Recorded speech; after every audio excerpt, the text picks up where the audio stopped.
nightmares in my head, I fear. Thoughts build up until I can't hear. My mind fills up into a creature, and it haunts me somewhere much deeper. I got nightmares in my head, I fear. Thoughts build up until I can't hear. That my mind fills up into a creature, and it haunts me somewhere much deeper. We continue to hear more about the movement of that red Toyota Tacoma that continues to come up during this trial, as well as who it belongs to. Tubular running board, silver rims. Also is a snow.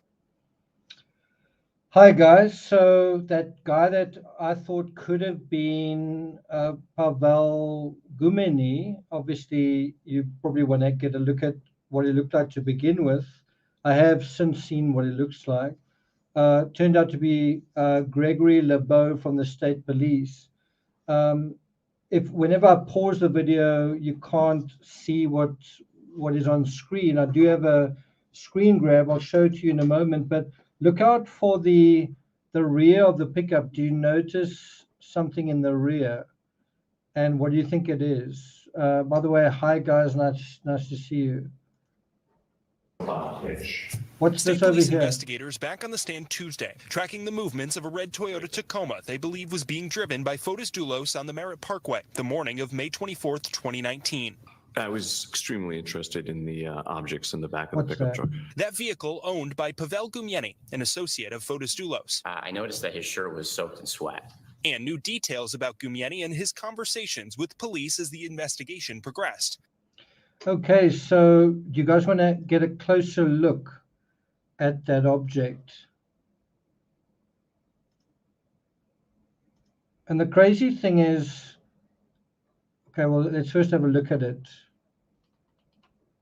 What does that look like in the back of the vehicle? So when you zoom in too much, you can't see it too clearly. But doesn't that look like a bicycle wheel? Or part of a bicycle?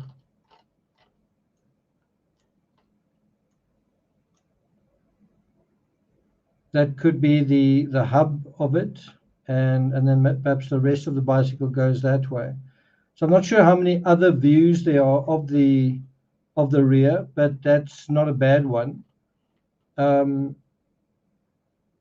And so we're gonna join the testimony today, just dealing with the red Toyota Tacoma. One thing that I found kind of unbelievable was when the officer was asked to speculate on what he thought was in the back, the judge said the judge sustained the objection, right? I don't know if I agree with that. I don't know whether, I'm not sure if I agree with that. There's a court case in South Africa where the evidence of the sexual orientation of a husband was not allowed as part of the trial narrative, right? And it seemed very likely that this individual was gay and that he'd murdered his wife on honeymoon, and yet the judge said the fact of his sexual orientation was irrelevant. I can't say that I agree with that. I really can't. And ultimately, he was acquitted of that crime. So anyway, and it is important to look at whether there's a bicycle in there, because it would account for, let's just take this one out, it would account for Fotis's movements, right?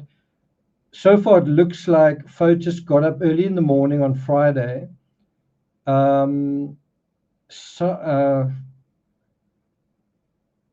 drove the truck to a wooded area, cycled from the wooded area to Jennifer's home, murdered her, put her body in her own vehicle, the Chevy Suburban, put his bicycle in the Chevy Suburban, then he drove the Chevy Suburban to probably where the truck was, or yeah, probably to where the truck was, and then transferred what is in the Suburban to the truck, and then may have parked the Suburban where it was eventually found, something like that. That seems to be what may have happened. I just want to see if I can show you where it says here.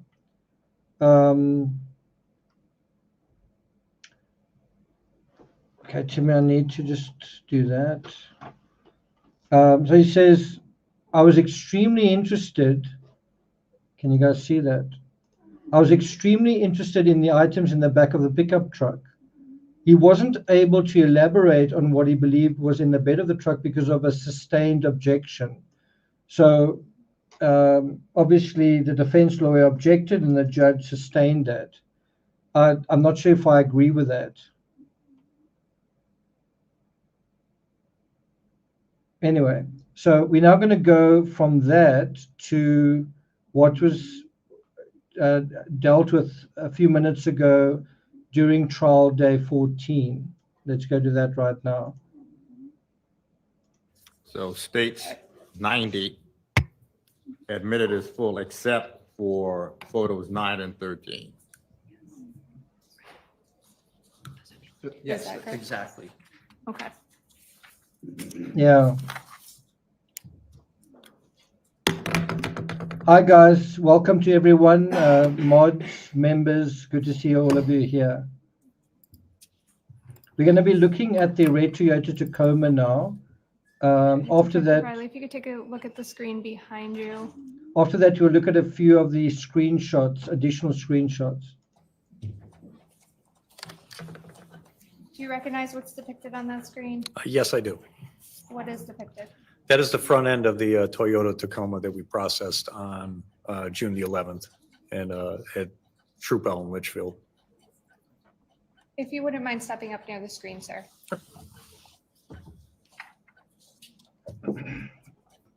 The front of the car or the truck on the bottom here, what is this? That appeared to me to be a mount for a snowplow. And it looks like liquid or something on the bottom. What is that? That looks like some sort of oil on the. Okay, so question. Right now we are looking at a license plate. Do you think the license plates that were disposed in the drain by Fotis right under the nose of Michelle Troconis on the evening of the murder, do you think that license plate was used on this vehicle or on a different vehicle? On a garage floor. Did that come from the Toyota? I can't say for sure, man. I don't remember. Okay. And with respect to the license plate here, 6617CN, was it clean? Yes.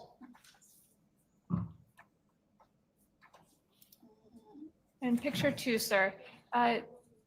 Down here, do you see the cursor at the bottom middle of the photograph? Yes, that is what I described as a running board or step to help somebody get into the cab. Could you describe the tires for me? So just a cursory look at that vehicle. The prosecutors just asked, does the license plate look clean? What do you guys think? Does the rest of that vehicle look pretty clean? Bear in mind, it's a construction vehicle. Please. So the tires to me, I remember looked in good condition And clean as well. recently cleaned.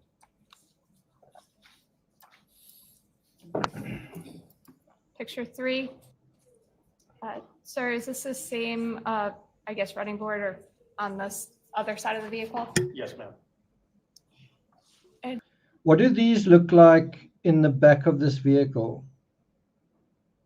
What do these look like in the back of this vehicle? Same thing with respect to the tires on this side, sir. If you could just describe them. Yeah, that's kind of a better view of one of the tires. You can see the condition is pretty good. And not only the tires are clean, but also the rim itself. So someone says here, I've got no idea why anybody used altered plates. I think it's quite simple. It is to confuse the relay of evidence. So where the evidence went from A to B to C to D, it's to confuse that process. And I believe there's a similar scheme in the Madeleine McCann case where human remains were in position A, then B, then C, then D. And also a vehicle may have been part of that process. Over here, the vehicle's identity is meant to throw you off, it being a vehicle associated with the foregroup.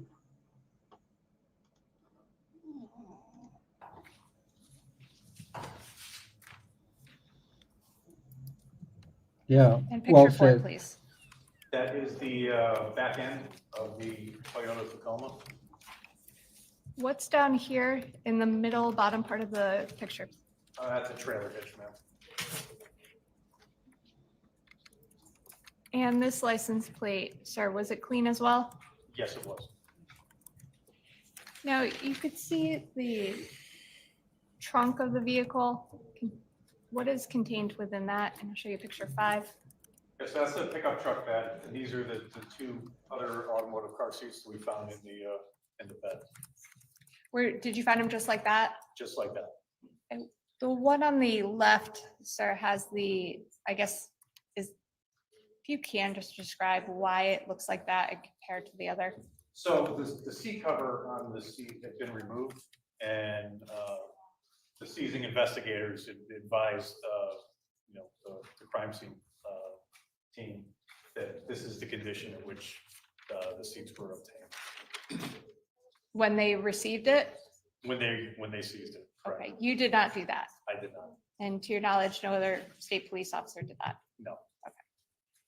What did you do with these seats? So these seats were removed and were also examined for any evidentiary value.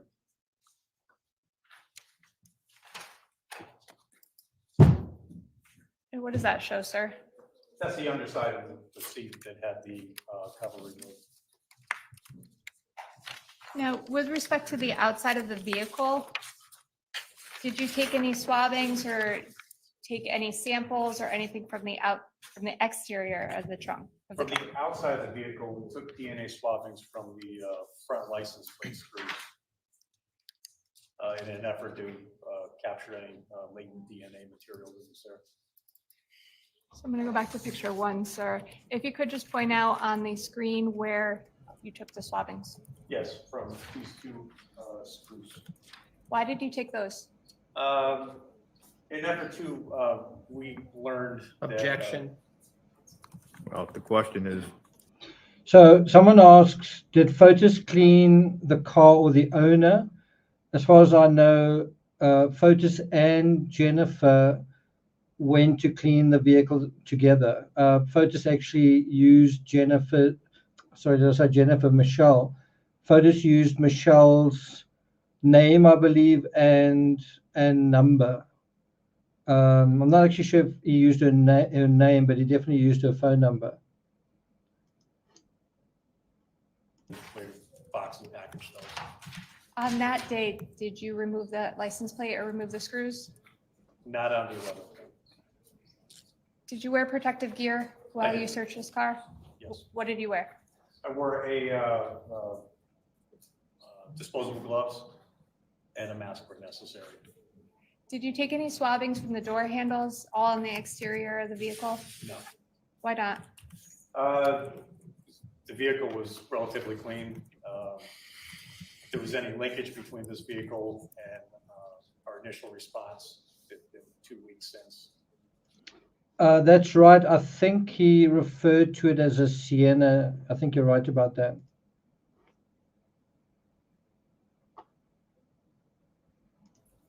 Ed, what was the day that you processed this vehicle? This is June the 11th.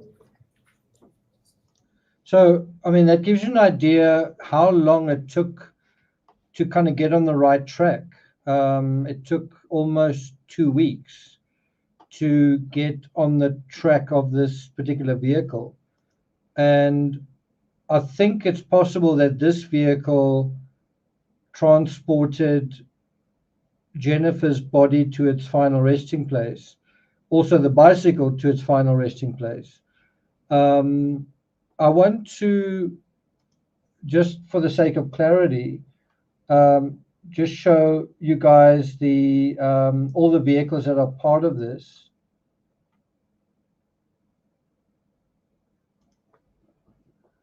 And this is again credit to, I'll credit him in a moment.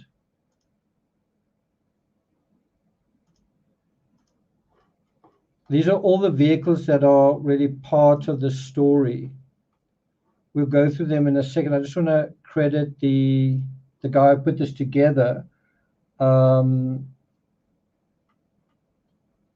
got this from Twitter from someone called Phil Foss with a Foss. You can follow him over there at TYOTOYS. I'm not sure if I spelled it right yesterday. TYOTOYS. And so he put this together. It's quite well done. So there's the Toyota Tacoma, right? It was borrowed from Pavel Gumeni. It was borrowed apparently by Fotis. The seats came from Jennifer's vehicle, not from one of Fotis's vehicles, one of Jennifer's vehicles. That vehicle was left in the garage. There seem to be 3 Chevy Suburbans, but the important one is this one, the one that was in the garage, the one that transported Fotis, the bicycle, and Jennifer's body to rendezvous with this vehicle. I don't know whether there was another vehicle that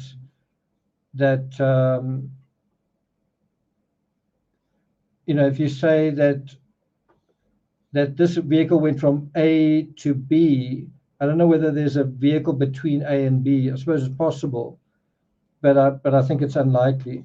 This white Jeep Grand Cherokee was also driven by. Come on. This white Jeep Grand Cherokee was also driven by Michelle Troconis, but also by Pavel Gumeni. So it's interesting that he drove one of her vehicles, not one of Fotis's vehicles. So anyway, that should help you guys out. This is the Range Rover that was still in the garage when the investigators got there. This is the vehicle number 3 here that Jennifer drove on the morning of her death. This is the vehicle, this number 1, that was used to dispose of the evidence. This vehicle, I think, was driven behind the Toyota Tacoma when they went to wash it. So this was hired, it's a rental, and I think they went with this vehicle when they dropped that one off. Also quite interesting. Okay. Are you guys clear on that?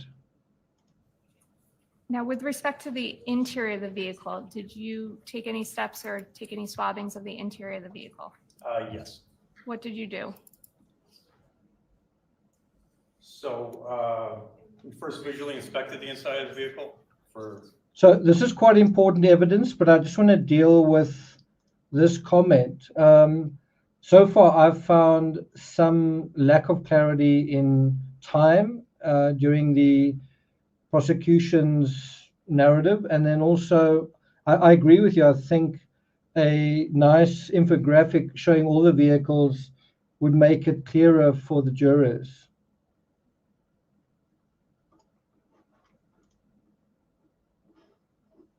For any trace material, we did find a blood-like stain on kind of near the speaker grill of the left door.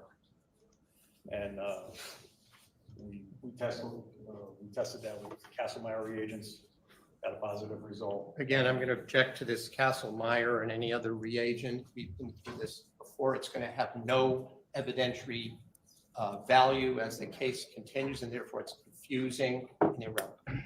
Well, the case law does not state that there's no evidentiary value. The case law states that there's no evidentiary value by itself. But in concert with other evidence, it may have probative value, so overruled. I must say, I find that a ridiculous objection to say that this particular test has no value. They've just been testing for I think it was fingerprints, and I think they said that it was a positive test. Again, I just don't understand that objection. Sir, what was the area that you utilized the KM test for? This area right down here. You can see the material we were interested in. After doing that, we took another evidentiary sample of that stain. The KM test is just a presumptive test. It's just a presumptive test. And you took a sample. Can you just walk through the process of taking the sample of that? So just for interest's sake, blood evidence, as far as I remember, in the Lacey Peterson case, was also found on the door panel. I actually can't remember which vehicle. I think it's Scott Peterson's truck, but I can't be absolutely sure about that. Lacey's phone is found in her vehicle. I think the battery is still half charged. Another case where the door panel is worth noting is in the Madeleine McCann case. I think the key was found in that door panel area. As far as I know, reading the dog statement, I think it was actually initially placed in the, I think we call it the cubby hole, and there was an alert there. Then I think they put it in that side. But I mean, that is also where one of the cadaver dogs alerted, although on the outside, and then they placed the key somewhere else and they alerted there as well. That test, did you mark it as an exhibit? We did. So using the same two swab technique, moisten with sterile water.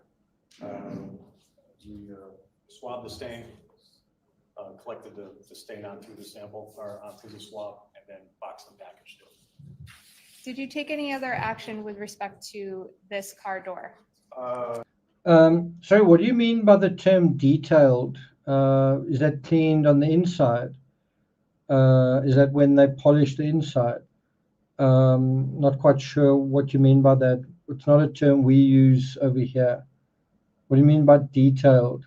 I do seem to remember them using that term when they talked about it being washed. I'm just not quite sure what it means. Yes, further on in the processing, it's a later phase of processing. We process the inside of the door along with the inside of the rest of the car with luminol. And briefly, again, could you explain what luminol is and what you used it for? Again, Your Honor, same objection about luminol. Overruled. We use it as a search tool for latent blood. And how did you? Okay, so detailing is just what we would call cleaning the inside. We do that conventionally. It's actually cleaning a car, even an SUV in my country, costs less than $10. So it's pretty cheap here. And it's a good cleaning job as well. You use it this day? So after mixing up the luminol and testing it on a known blood source, we sprayed it. Yeah, so if you look from this angle, you can see it does look very clean on the inside as well. Onto the door and look for areas that luminesce. Did you do that here? Yes. Did you take any photographs with respect to the process and or the results? The photographers on the team that they did. Were you present for that Yes. photograph? Yes. And did you do that on June 11th? Yes. Actually gonna shut the screen off right now if I can, sir, and have you take a look at the screen in front of you at the seat. So if that's true, if Michelle paid $300, then certainly in terms of a car wash, America is 30 times more expensive than South Africa, or conversely, South Africa is about 30 times cheaper, which I think is quite interesting.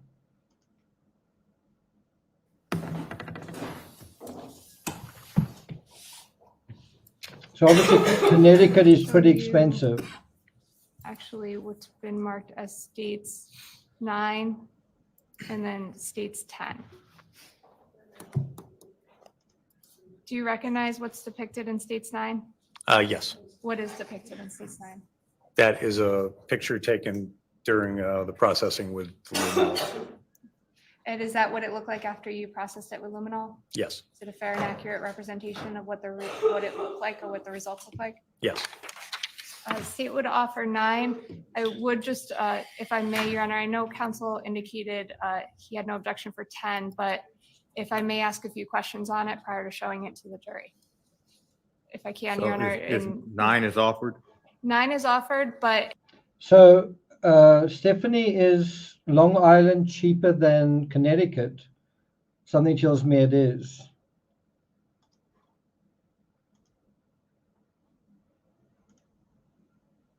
I would just indicate counsel has had no objection to 10. However, if I may just inquire of Detective Riley, with respect to picture 10, what does 10 show? That is a picture. It appears to be an overlay of the picture before, taken in the dark, overlaid with the picture taken under normal lighting. So with respect to picture 10, So this is a really excellent point. If Michelle paid the money to do the detailing, that is yet another thing, another little brick possibly in the conspiracy wall. Do you agree? It's a very good point, Trish. Good point. Your Honor, I know counsel indicated he was okay with 10, but I do recognize it is in connection with the luminol, so I didn't want to show it. So I would offer is. both of those together. I'd like to voir dire briefly on this. Well, if there's an objection, for what reason is there voir dire? Well, I want to clarify that. Well, it's to clarify why they're, Okay, so while he's talking, I must say it is so hot. I've got 2 air conditioners on right now. I don't unfortunately have one in this office, but there you actually got a quick glimpse of the door with the luminol on it. It's quite hot here, and then having Timmy lie on me as well is extremely hot, must say. What else can I tell you guys? I went today for an x-ray for my lungs to see if there's any damage. I'm going to the doctor tomorrow. He's going to, properly examine the x-ray, but from me looking at the x-ray, it didn't look like there was too much going on. I went for a lung functionality test the day before yesterday, and it was at 97%, which seems to indicate that there shouldn't be a problem there. So I'll let you guys know what the results are tomorrow. Okay, let's continue. That relevant evidence is evidence that has any tendency to show that a material fact is more likely or less likely to exist than it would be without that evidence. Any tendency. and I note, Your Honor, that under the code 4-3, there would be either no or such a slight, and it has to deal with. The reason that I wanted to do these tests is I want to start training harder and putting my body under some strain. And if your body has been hurt or damaged by COVID, you can damage it even more. One of the things you've got to look out for is an enlarged heart.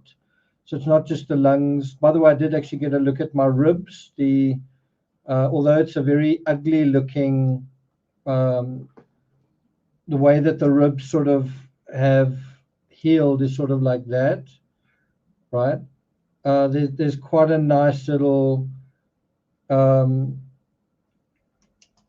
swelling around the bone, which seems to have, the bone does seem to have healed nicely, although in a very horrible break, two horrible broken ribs, but they do seem to have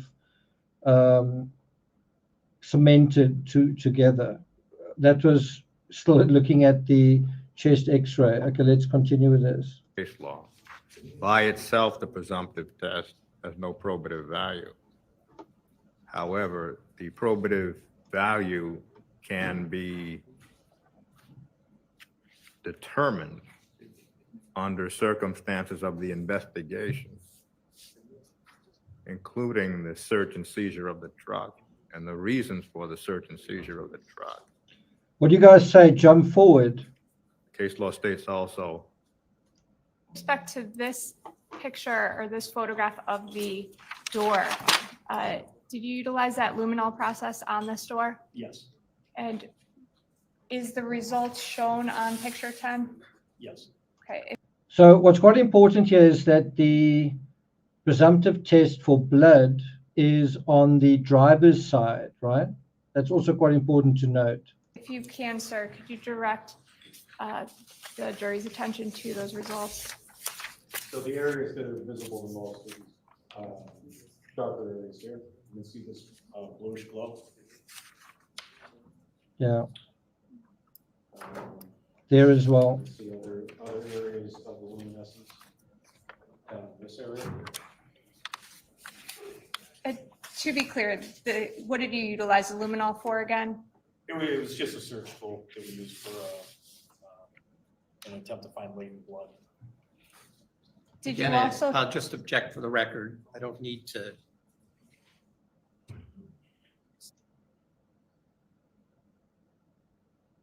You're on top. Again, just based upon the results of the luminol test. So I'm going to direct your attention to photograph 9. What does that show? Okay, that is a photograph. So if you look carefully, I know it looks like you're just looking at a dark screen, but you can actually see the outline of the door. There's the side mirror. There's the other part of the door going up with where the glass is. And you can see quite a bright spot of bluish purple over there and over there, right? I think this might be, that actually looks like it could be the door handle, but anyway, there seem to be two spots in this this version of it. I'm not sure if they're using black light or what. Taken during the processing with luminol, taken in the dark as we're viewing it. You can see without the glare, you can see the side view mirror here. And go to the door to kind of give you reference, and then you can see the areas that luminesced. Okay. And I'm going to show you picture 8, please. Now, you indicated you took further samples.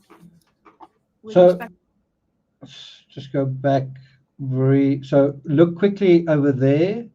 Where on this door is the handle, and where is that little blob? And if you look over here, isn't that on this handle?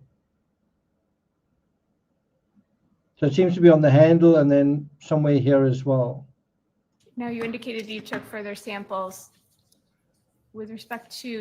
So I just want to respond to what Chelsea says about patience. Patience is a scout quality. Patience is a virtue. Being patient, being open to information, and obviously in a situation like this, well, it's all being done for us. You know, they've collected the evidence. They are making their case. So yeah, we do need to be patient.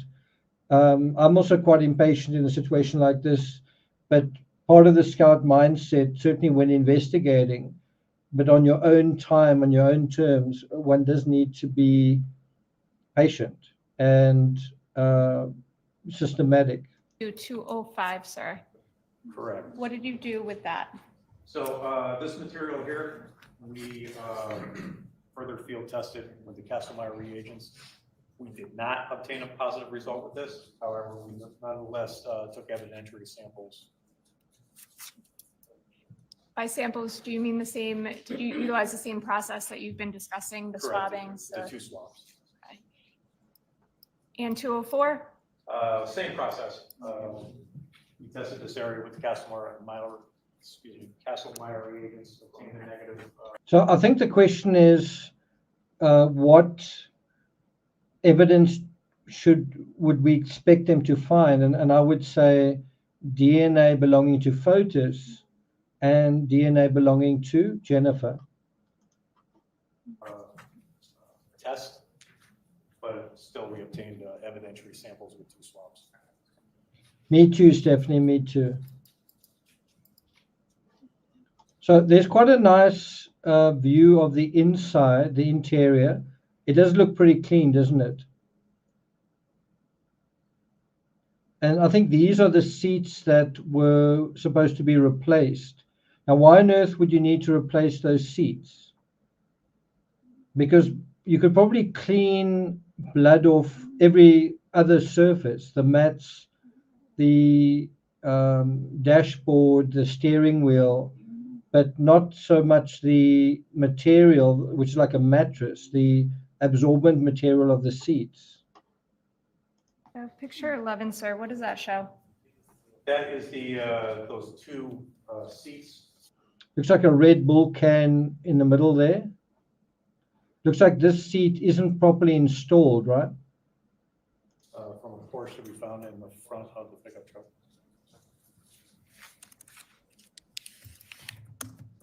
Photograph, I guess, 11A. Just another view of the front passenger compartment. You can see there's that plastic bucket that was propping up the driver's seat. Was it attached in any way to the floorboard?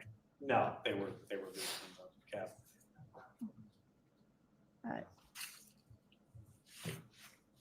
Sir, I'm going to have you take a seat if you can. Well, I must say that's pretty incredible, the fact that the seats weren't actually attached to the floorboards. With respect to photographs 12 and 13, if you could take a look at them on. So I just So want do you recognize to impress on that point. Imagine if someone asked to borrow your vehicle, to use your vehicle. You gave it to them, and let's say this person was your boss or someone who, if they said something, they'd expect you to do it, and you'd probably do it as well. Imagine if they gave you your vehicle back and said, you need to go and put other seats into your own car. How would you feel about that? Think about that. Someone uses your vehicle, comes back and says, you need to get rid of your seats that were originally in it and put other seats in it. And you must do that yourself as well. That is taken during the luminol test. Based on this result or this photograph, did you take any further samples of the right passenger door? I took one evidentiary sample from the store. Does photographs 12 and 13 in particular fairly inaccurately display what the car door looked like after the use of the luminol? Yes. State would offer it, Your Honor. Just the same objection. I think my previous argument, I just incorporated the Moody case and the things that I said. Again, this will not establish and prove to be any blood, DNA, or anything relevant to this case. Oh. So essentially what Fotis was doing when he said to Pavel, change the seats, he's basically saying, get rid of this evidence. Like, do this for me. I need to get rid of the evidence, but I'm asking you to do it. it makes him look very suspicious. So when he was caught by when he was intercepted by law enforcement, you can imagine him being nervous because at that stage he's probably starting to put two and two together. And does he not notice that? Does he know? Let's just stop over here. First of all, does he know that Jennifer's missing? I would think he would. I think most of Connecticut did. Would he have seen any stains? Like he must have thought, and I mean, he'll be on the stand momentarily. But did he not wonder why must I change the seats? And if the original seats were in there, and it was his job to get rid of them, surely he would have noticed what was on them that Fotis didn't like, and maybe it was some kind of stain that could be quite a few different things: coffee, oil, dirt, or blood.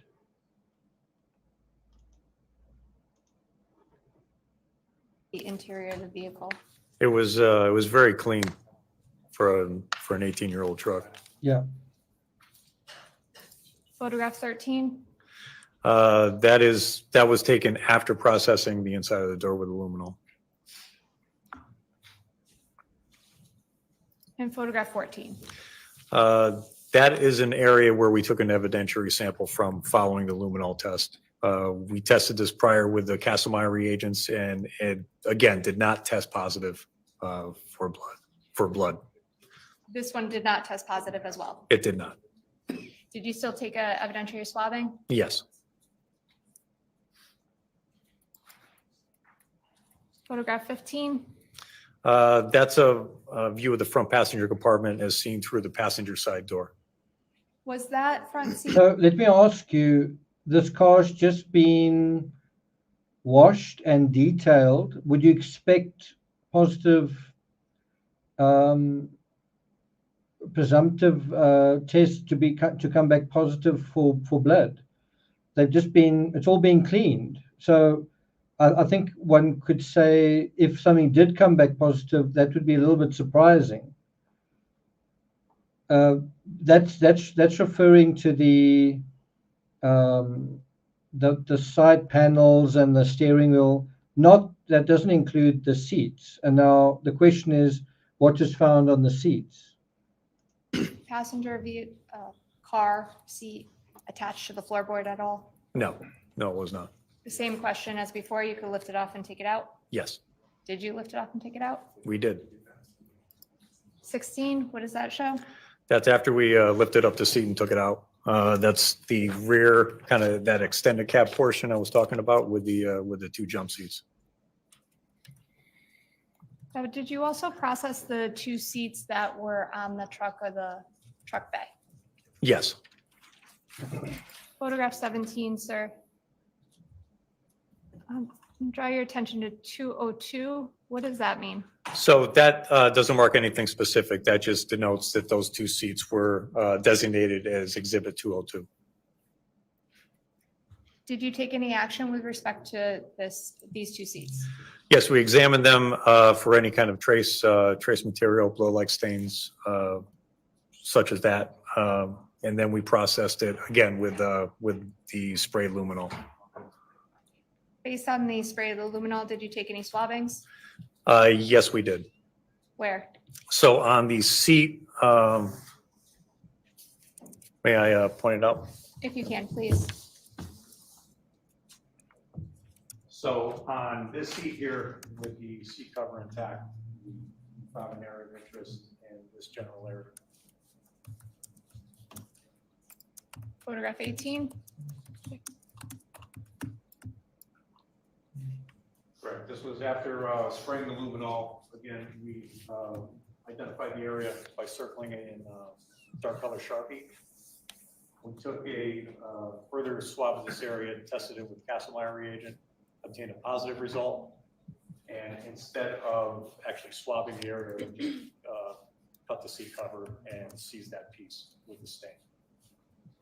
What No, area? my continuing objection, Your Honor. I Thank don't know you. if, I don't want to keep interrupting. It's the same issue. Thank you. What area did you cut off? This area right here. Did you denote that as Exhibit 207? That was seized as 207, correct? Did you also, you could have a seat, sir. Thank you. Did you also conduct an inventory search as well? Yes.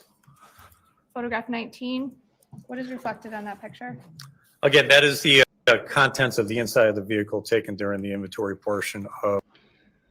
So a question that arises is if Jennifer was transported in the Toyota, the red Toyota Tacoma, it's quite interesting. Michelle Troconis and Tacoma, it kind of sounds similar, but if the bicycle was in the back, was Jennifer's body in the back as well? If Jennifer's body wasn't in the back, was Jennifer almost propped up in the passenger seat? And what was that possibly what the wire ties were for in part to hold her together in a sense? Was she placed in a sitting position in the vehicle? Just a question. Of processing. Was this in the the yellow bucket, was this the bucket that the seat was propped up against? That is the bucket, correct? Was anything contained inside the bucket? I don't believe so, ma'am. 20, what does this show, sir? That's the contents from the center console of the vehicle. Did you take any further samples of the vehicle that day? I did not. Did you have an opportunity to conduct a second search of the Toyota Tacoma? Yes. What day? So on June 26th, we consulted with investigators at Troop G Bridgeport, and we came up with a plan to seize the license plates, the screws, and send those for examination. Going back to photograph 1, sir, are you talking about the license plates on the Toyota Tacoma, Yes. as well as the screws themselves? Yes. Previously, you had only taken swabbings of them. Did you seize the entire license plate itself? Yes. So what we did is I unscrewed the license plate. We actually took swabbings from the threads of the screws in an effort to capture any kind of latent DNA. The screws and the plate were taken as one exhibit, the swabs as another. And then later, I processed the plate for latent fingerprints. How did you process it for latent fingerprints? So on July the 1st at our office at Troop L Litchfield, I processed it with superglue fumes and dry powders. Were you able to obtain any discernible fingerprints? No, ma'am. Was that with respect to the front license plate as well as the back license plate? Yes, both plates were seized in the same manner and examined for prints in the same manner. Did you conduct a search of the Toyota Tacoma on a third day? Yes, When was that? that was on August 27th. What was the purpose of that search? We were assigned by my supervisor to go in and seize the entire door panel from the passenger side door, as well as cut out the carpet from the front passenger area of the vehicle. Did you do that? Yes, I did. Show you 21. What does that show, sir? That's the area following processing after we removed the door panel and the carpet. Photograph 22. That was taken prior to packaging. That's the interior door panel that we seized as exhibit 363. And photograph 23. Again, that's after we had removed the carpet. Now, sir, I'm going to draw your attention back to May 25th, 2019. I believe you testified you went to Lapham Road that day. Yes, And did you take the photographs of the Chevy Suburban? I did.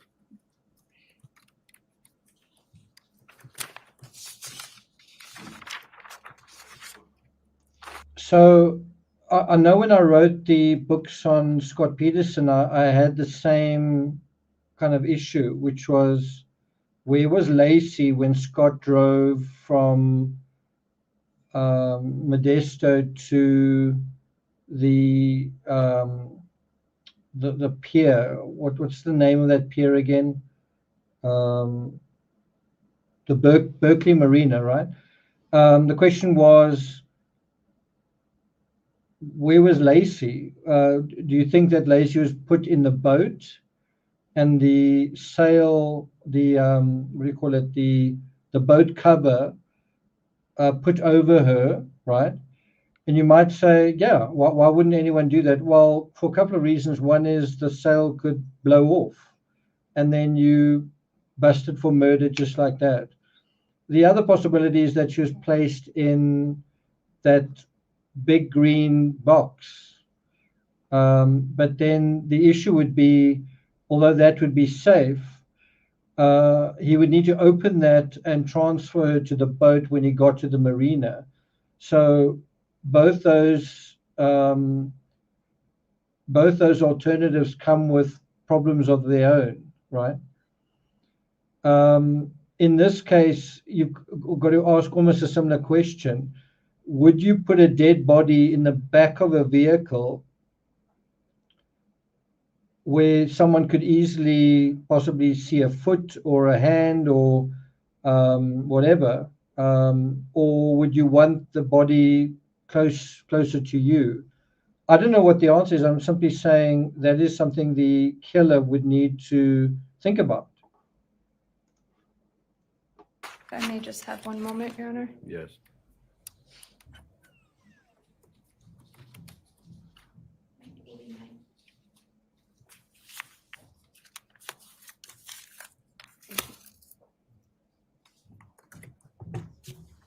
I do think in the Scott Peterson case, had Lacey been placed in the green container, they probably would have found blood evidence then. I do think she was placed in a canvas covering, and then a blue, well, I'm not sure if it was blue, but just a canvas covering, and then chicken wire placed around that, and then the anchors placed. Well, I'm not sure if they would have been attached at that point, but certainly would be present. And so again, it would make more sense to have her in the boat, and someone did actually lie down and what's the word? Perform a kind of a demonstration that showed that someone of Lacey's size would fit in. But for the purposes of this, you've got to remember there's a bicycle. No matter what you say, you think, bear in mind there's a bicycle already in the back of the pickup. And bicycles take up quite a lot of space. And the bicycle's not like in the air. The bicycle seems to be at ground level. So so that's the mystery. Sir, do you remember, let me show you what's been marked as picture 24. Do you remember the photograph behind you? Yes. Or the map, I should say? Yes, ma'am. If you could please stand up and point to where you found that vehicle.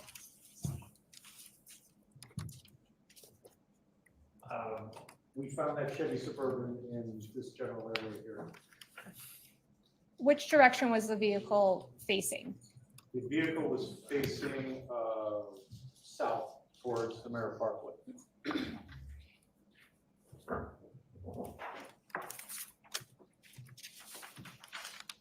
Photograph 25, is that the vehicle in question? Yes, ma'am. And photograph 26.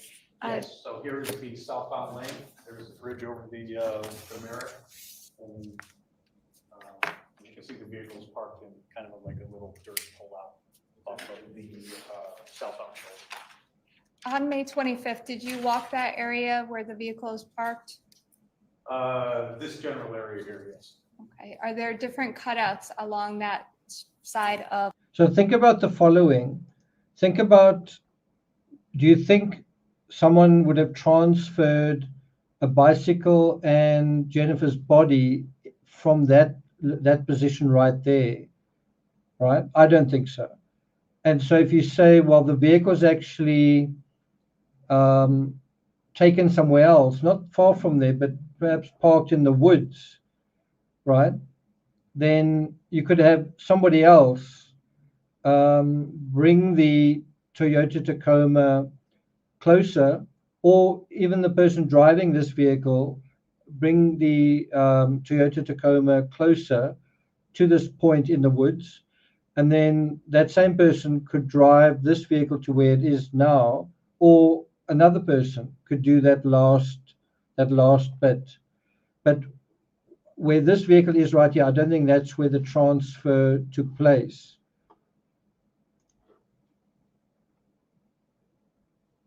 Of Lapham Road. Yes. They appear to me to be used for Waveney Park, parking for Waveney Park. Which side of the street was Waveney Park? It was on, it'll be on off of the left-hand side of the frame. Where this vehicle is parked in this photograph is photograph 26.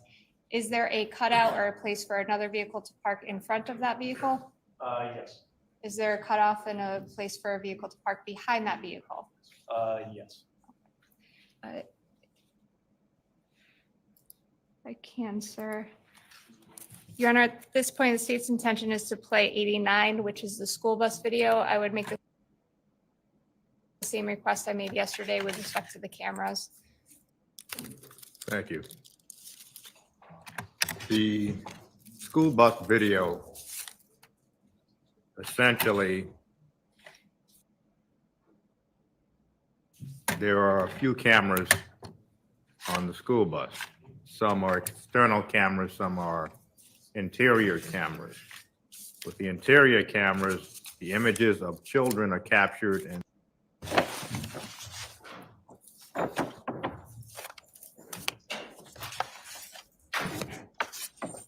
would counsel stipulate, please? State does, Your Honor. Thank you. Good morning, ladies and gentlemen. The state continues with its case. Thank you, Your Honor. The state would call Jolynn Swanson to the stand. So we're going to avoid the cross-examination of John Schoenhorn. Instead, we're going to look at some footage of the red Toyota Tacoma. And that's quite a good image right there. I'm just not sure whether I'm going to be able to show it to you. Let's see if I can open it like that.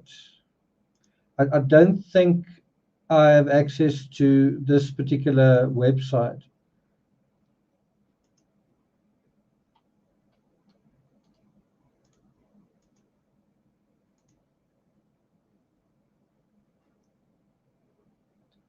And I have tried to get access, but it's just not happening.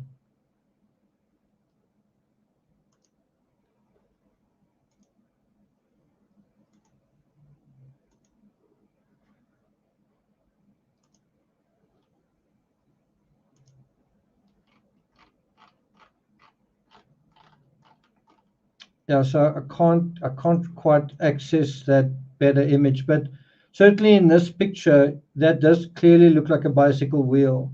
Now, what you can also discern from this picture is, in terms of, is there someone over here, or perhaps on the ground, right? It doesn't look like it. And if you look at this wheel isn't plumb with the floor. It is. It looks like it's half a foot up, and there's a white object over here. Who knows what that is? Obviously, we'd need a couple more views to figure out what's going on here. It does look like there is something here, but it's hard to tell what it is. It doesn't look like a person, but certainly one can't see even the driver from this particular perspective. I mean, another open question is there a passenger in this vehicle?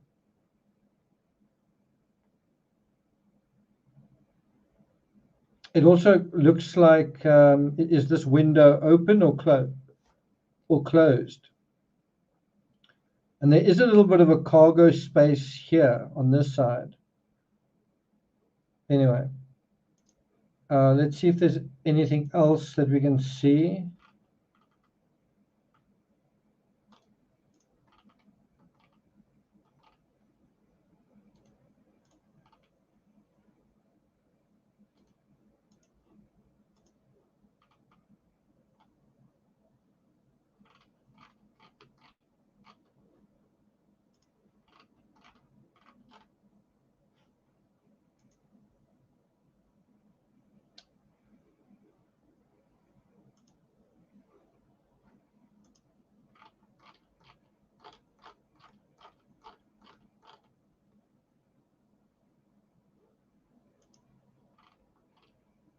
That's quite a good angle, but it's unfortunately quite blurry. It's a good angle, but quite blurry. I don't know if anyone watched all the footage, if you found a even better angle than that. Let's see what is shown in this video.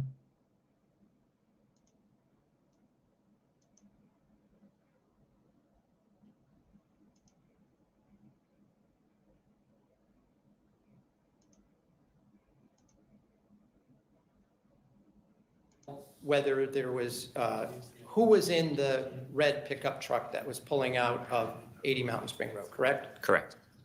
Or what was in it, right? In the physical truck itself? In No, the sir. truck. Correct. Retired Trooper Gregory LeBeau took the stand next, explaining how he tracked the truck's movement southbound on the Merritt Parkway. LeBeau said cameras caught the truck past the Fairfield rest stop at 6:36 that morning, then the New Canaan one at 7:03. He told the jury how he knew it was the truck in question. We're looking at a chrome rear bumper, a chrome tubular running board or steps.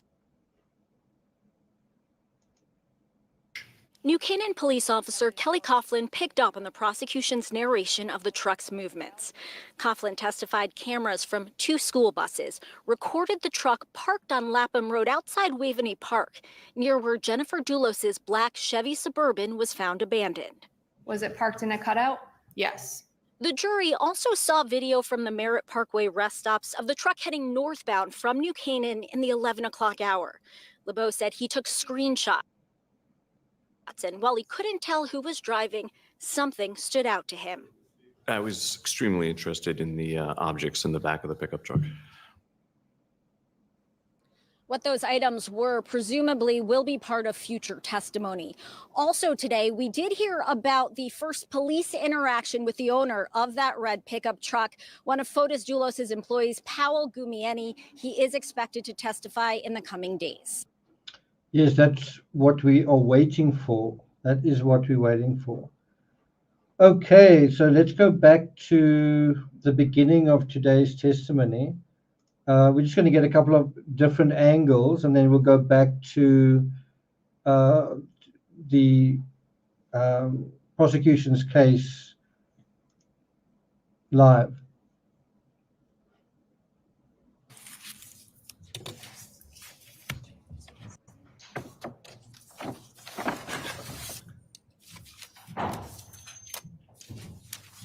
Let's just see where we are right now.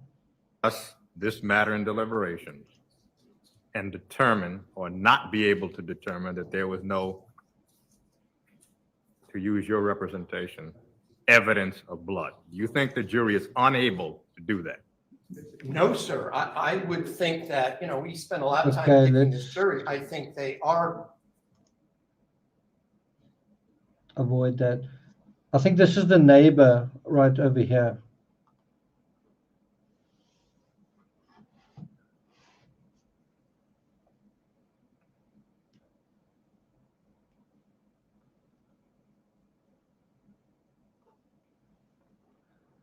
And now, let's close a view screens.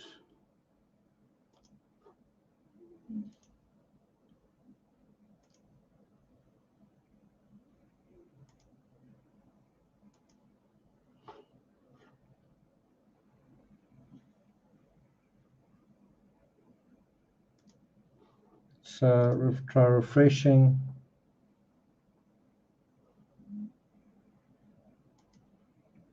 Since 2015, With respect to your property, do you have any video cameras or video surveillance equipment on your house? yes, we do.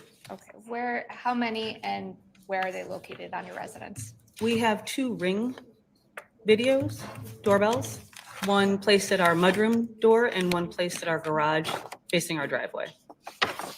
Now, Ms. Swanson, do you live on Jefferson Crossing? What is your address? 1 Jefferson Crossing, What street address is across the street from you? 4 Jefferson Crossing. Do you know who resides at 4 Jefferson Crossing or who resided at 4 Jefferson Crossing in 2019? Fotis Dulos and Michelle Traconis. And does your house is directly across the street? It is directly across the street, yes. At some point in May of 2019, did the Connecticut State Police stop at your house and speak to you? Yes, Did they request access to your video camera surveillance? yes, Did you provide that to them? yes. And with respect to your video surveillance, you indicated it's a Ring camera. Correct. Is it continuous or motion activated? It is motion activated. And the time, is it an accurate timestamp or is there a delay, either too fast or too slow? To my knowledge, it is an accurate timestamp. Okay, so what you're going to look at is essentially this view from, I've actually got a bunch of Ring cameras myself. We're going to look at, I'm not quite sure. This is her view of her neighbors, and you can see it's just directly across from her. And you'd think that this would be sufficient to see literally everything, but I think it is motion activated, and the dog running close to the camera is what activated it here. I'm not sure if it would necessarily pick up. I've got a Ring system as well, and you can set it to activate in a certain target area. I wouldn't be surprised if they set it to be activated on this area, on their property. Otherwise, it could have been very instrumental in providing all the comings and goings. This particular camera could have been extremely instrumental in providing all the comings and goings across the road.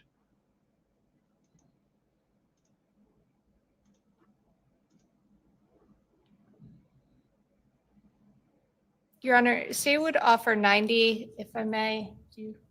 May I inquire if you have any objection? Yes. No objection. States 90 admitted as a full exhibit. Ms. Swanson, if you can, I'm just going to ask you a couple of questions. If you can take a look at the TV screen right behind you.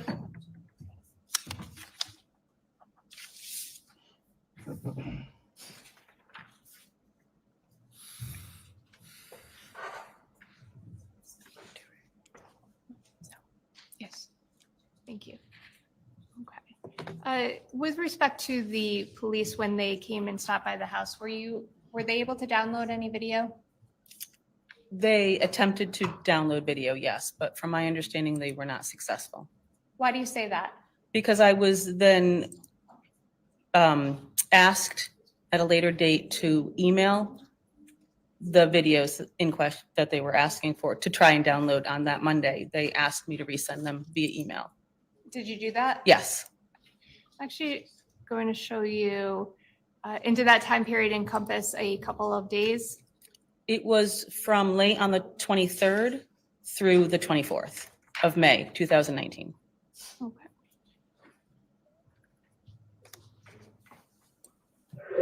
Now, I'm going to stop it there. If you could take a look behind you.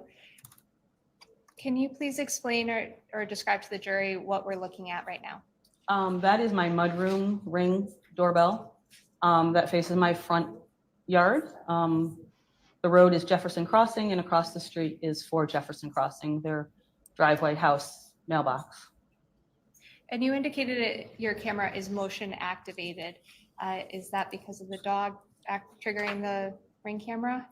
Yes. Okay, and the timestamp, if you can see down, I'm going to draw your attention to the bottom of the screen. It's underneath the black. It indicates the 5/24/2019. Do you see that? I do. And the next numbers indicated is 20:12:24 EDT.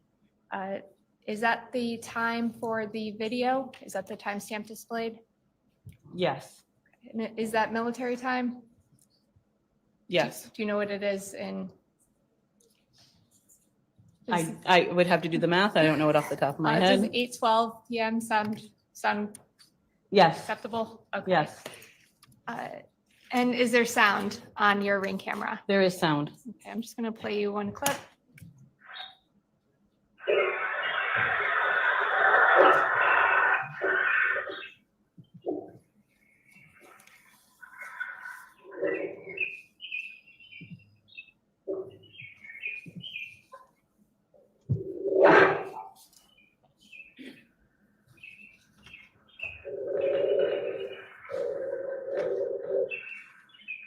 Good dog. Get him. Good dog.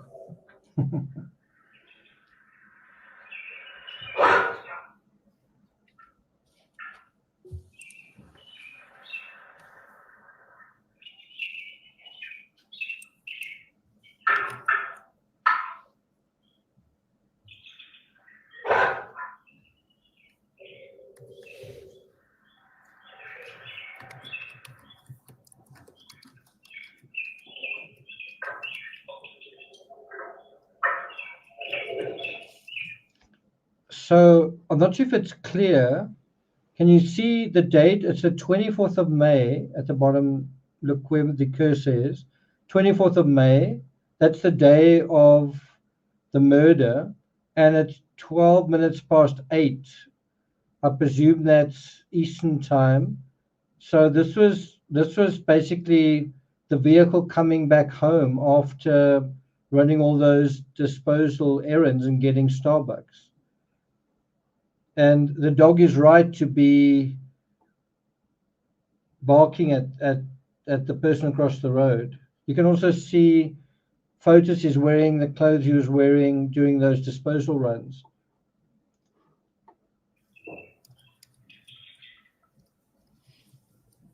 Now, Ms. Swanson, the video clips that you sent to the police, were they like that in short clips throughout the day? Yes.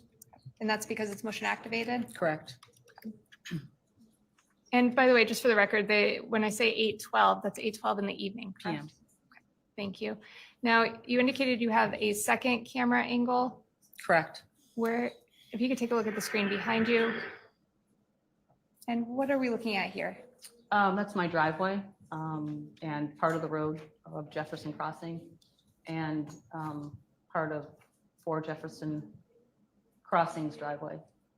If you wouldn't mind, ma'am, would you please step up to the screen and just point where 4 Jefferson Crossing appears on the screen? Oops. This is 4 Jefferson Crossing. Okay, thank you, ma'am. You can have a seat.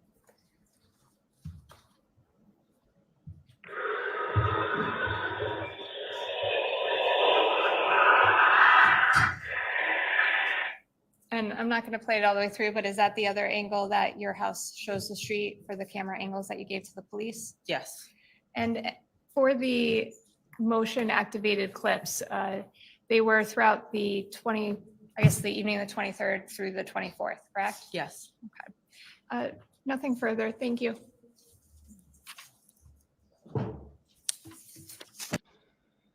Is there anyone here who doesn't have this kind of security system? Is there anyone of the almost 200 in chat now that doesn't have this sort of Ring camera? Because you've just seen that, you know, you have the opportunity to solve a crime in your neighborhood if you do have one, right? So a couple of you say, I don't. I'm simply saying, if you're interested in true crime and you're interested in preventing crimes, or preventing crimes on the one hand, also helping to solve crimes, it really is useful if more and more neighbors in a given fabric of the neighborhood have cameras pointing to the road, right? It just makes it that much more difficult for someone to commit a crime and drive off, drive in and drive off, right? I've got 12 cameras in and around my home. So my home is bristling with security, right? Earth says I've got a camera. Iceland says we've got motion detecting ones. Good to see you. Mona Lisa says I do. Stephanie says my neighbors do. Kate says I do. But I just want to encourage you, if you don't, think about getting one camera. It could save someone's life. It could save your life. It could help catch someone and bring them to justice. Just think about that.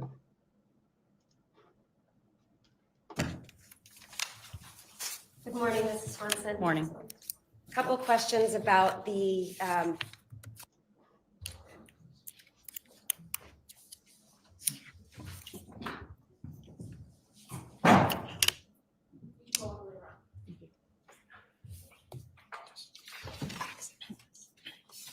Please raise your right hand.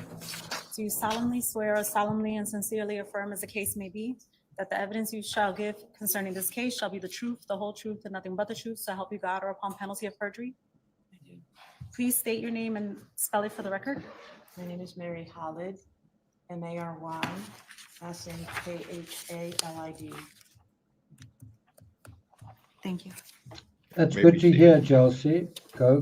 That's very important. Jane says I've got 2 home cameras. Good morning, ma'am. How are you? I'm well, thank you. Ms. Khalid, I'm in a gated community, Kate, and there's been a little bit of crime here, including a laptop stolen out of my home. This was before I got the cameras. So, well, definitely, as you say, you can never have too much security, certainly in South Africa. MK says, I'm so excited. I hit your chat while it's going on. I joined too, something I've wanted to do. Welcome, MK. Welcome. Nice, cute kitty there.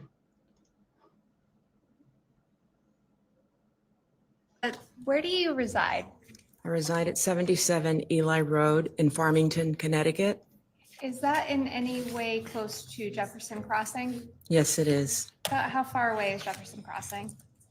Oh, maybe 3 houses left, and right across the street is Jefferson Crossing. Do you have video surveillance equipment on your home? I do. Do you have any video surveillance equipment that captures the road of Eli Street? Pardon me, could you repeat? Do you have any video surveillance that captures the surveillance or recording of the road Eli Street? Yes, I do. Where is that camera located? It's located in our front entrance as you approach the house.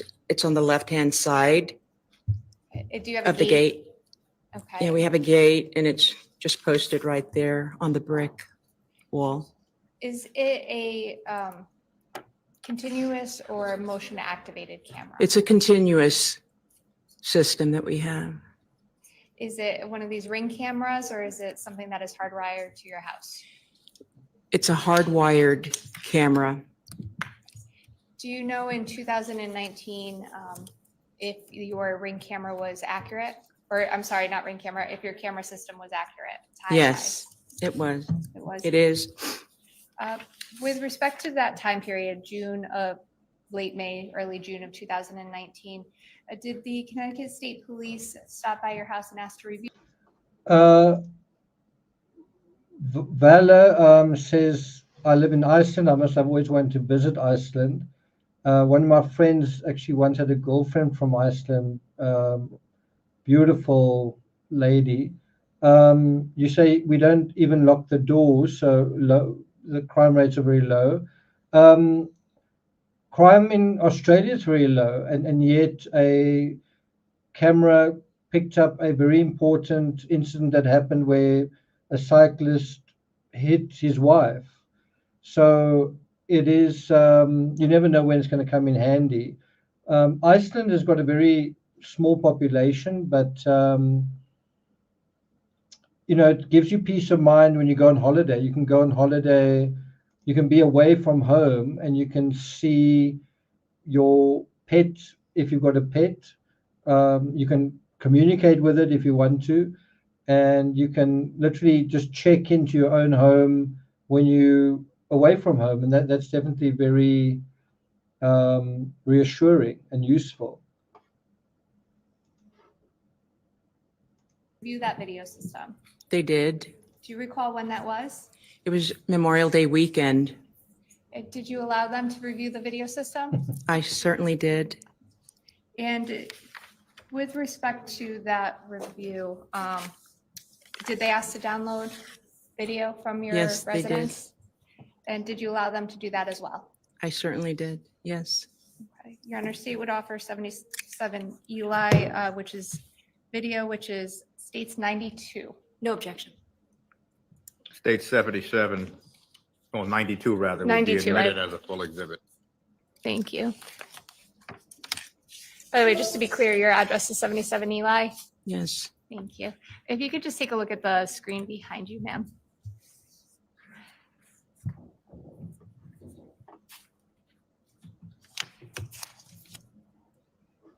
Now, does your video system have its own player embedded in the system? Its own player? Here, if I can, I'm going to play one clip. And do you see this time, 5/23/2019? Do you recall the dates that you allowed the police to view your camera system? Did it encompass 5/23/2019? They did. And do you know how long it went to? Several hours. I mean, and then they came back.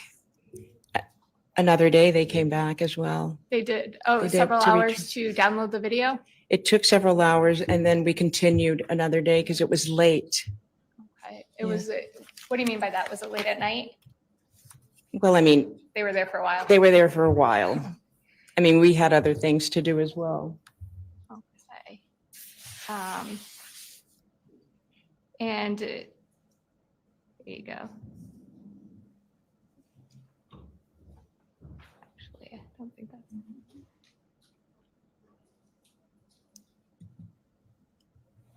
If you can, ma'am, just to take a look at the screen behind you. Do you recognize what's depicted there? That's my front driveway. Okay. You indicated the camera was on a gate. It's facing Eli Road. That's Eli there. And when you indicated that Jefferson Crossing was, I think you said 2 houses down and across the street, is it to the left of the To the screen? left. And Jefferson Crossing is then to the right. And the timestamp was accurate in May of 2019. Yes. Is that correct? Okay. Thank you very much. And we have the timestamp down here. And this says 5/23/2019 at about 7:30 in the morning. That's the clip the state is playing. That time is accurate? Yes. I have nothing further. Thank you very much, ma'am.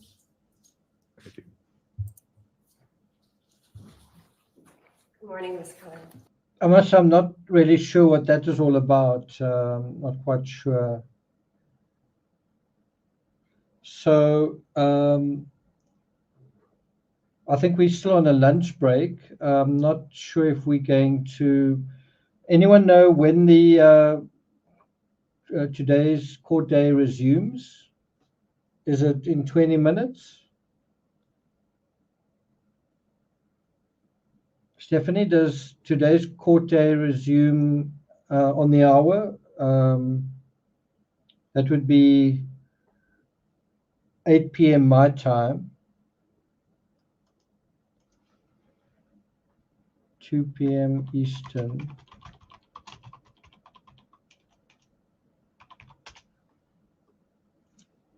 Oh, well, that's 9. So that's An hour and 20 minutes from now, is that right?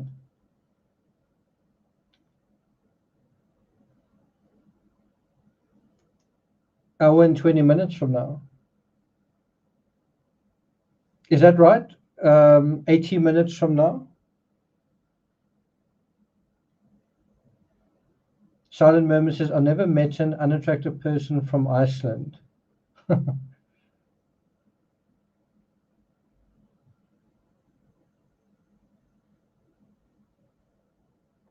Okay, so I think I'm going to take a break.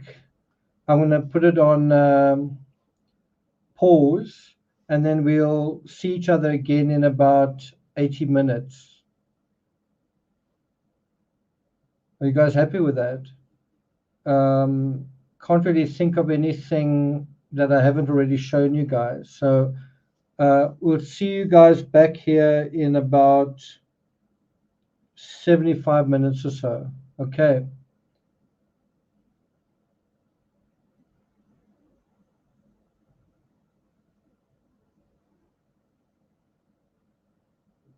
Cool. Okay.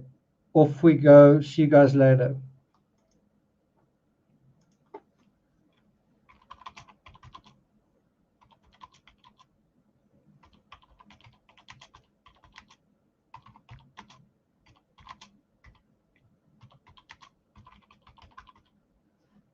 Hopefully we see Pavel Gumeni later today.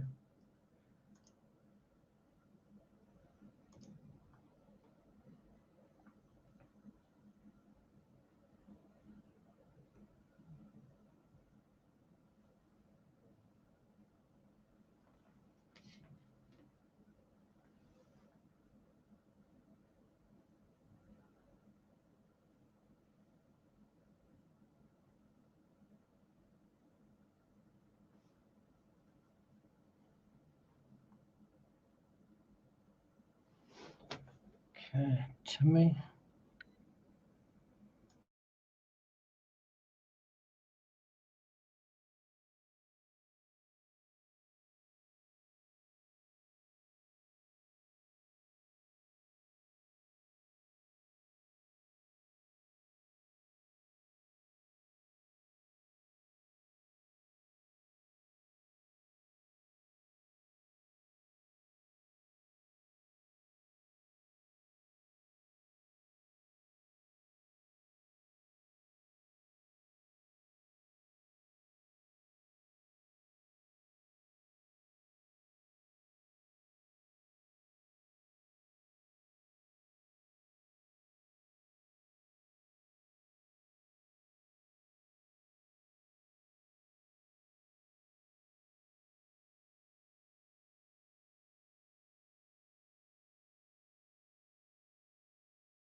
Okay, so while we're waiting,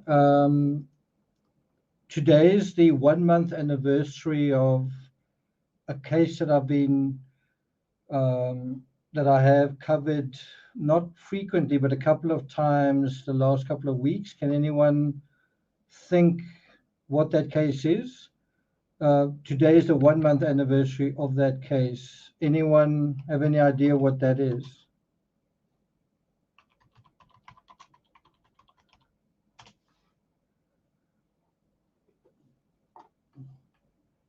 Anyone have any thoughts?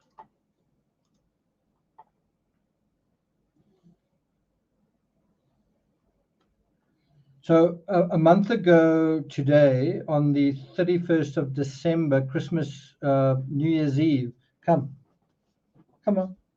on. Someone went missing in the UK and she's still missing. Anyone know who I'm talking about? Okay, so it is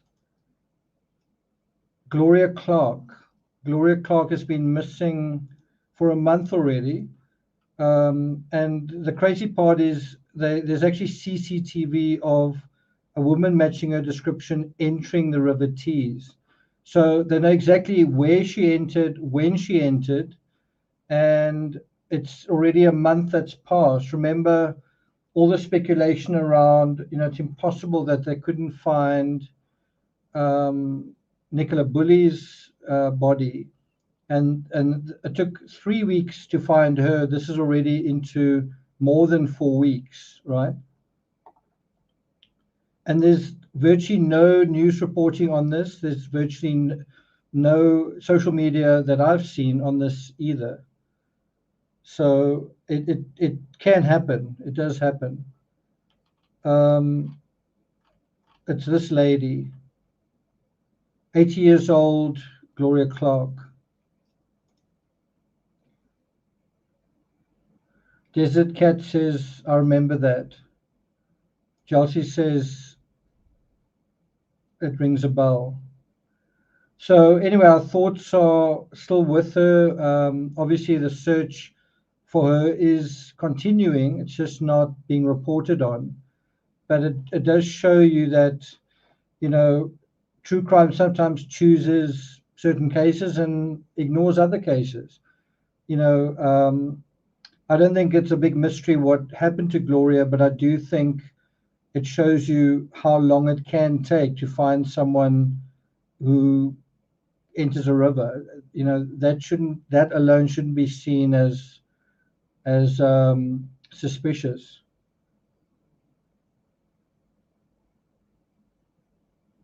Okay, has the live stream not started?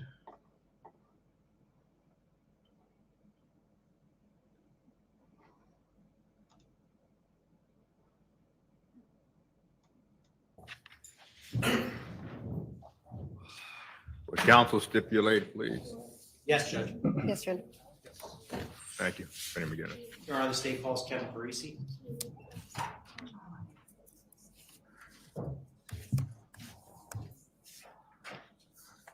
No update on Gloria. There hasn't been one for about 2 to 3 weeks.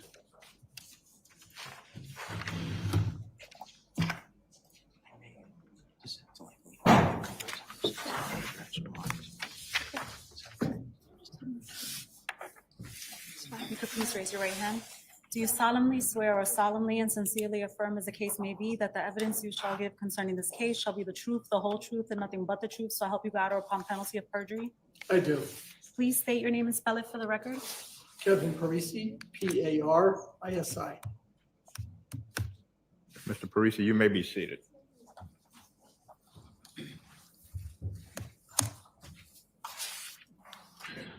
You may inquire, Attorney McGinnis.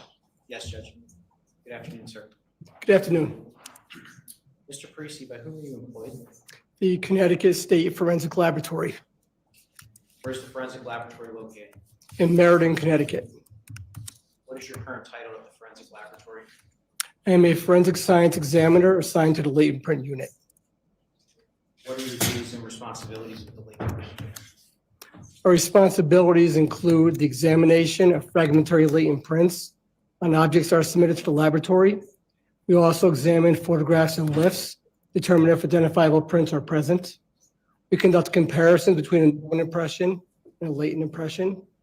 We also utilize the automated fingerprint identification system and testify in court as to results.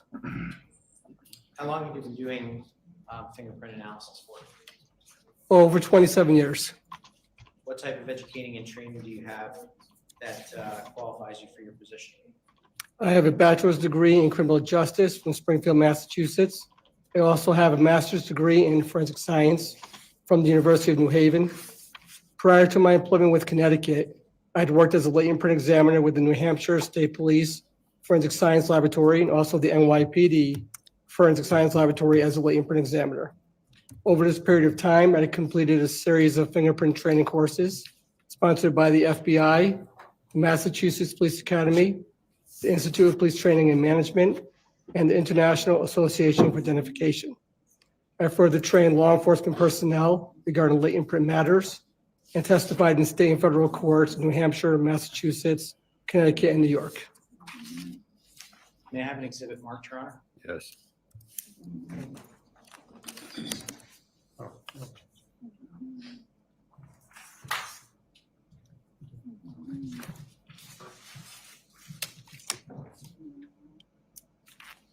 Your Honor, this is States 94 for identification. Attorney Schoenhorn indicated to me that he has no objection. I move it in.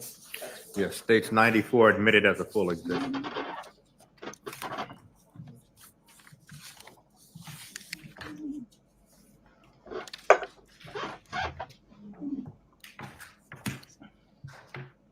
Mr. Parisi, I'm handing you States 94, which has been admitted as an exhibit. Can you just indicate what that is? This is my CV.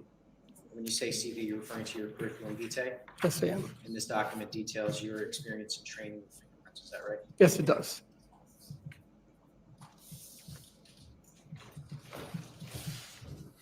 So I wonder whether this will be fingerprints of the red Toyota Tacoma. Just move slightly to the right, please. Thank you. Mr. Parisi, can you explain to the jury what a latent print is? A latent print is a hidden impression. It's difficult to see because it is a reproduction of your friction ridges and a contaminant such as perspiration or oils. You need some type of development procedure in which to visualize it, such as fingerprint powder. Thanks, Sal. And what is a patent print? Patent is another word for visible. That would be an impression that would be in blood or paint. Can you indicate to the jury what types of things influence whether or not a fingerprint or perhaps a palm print can be left on a surface?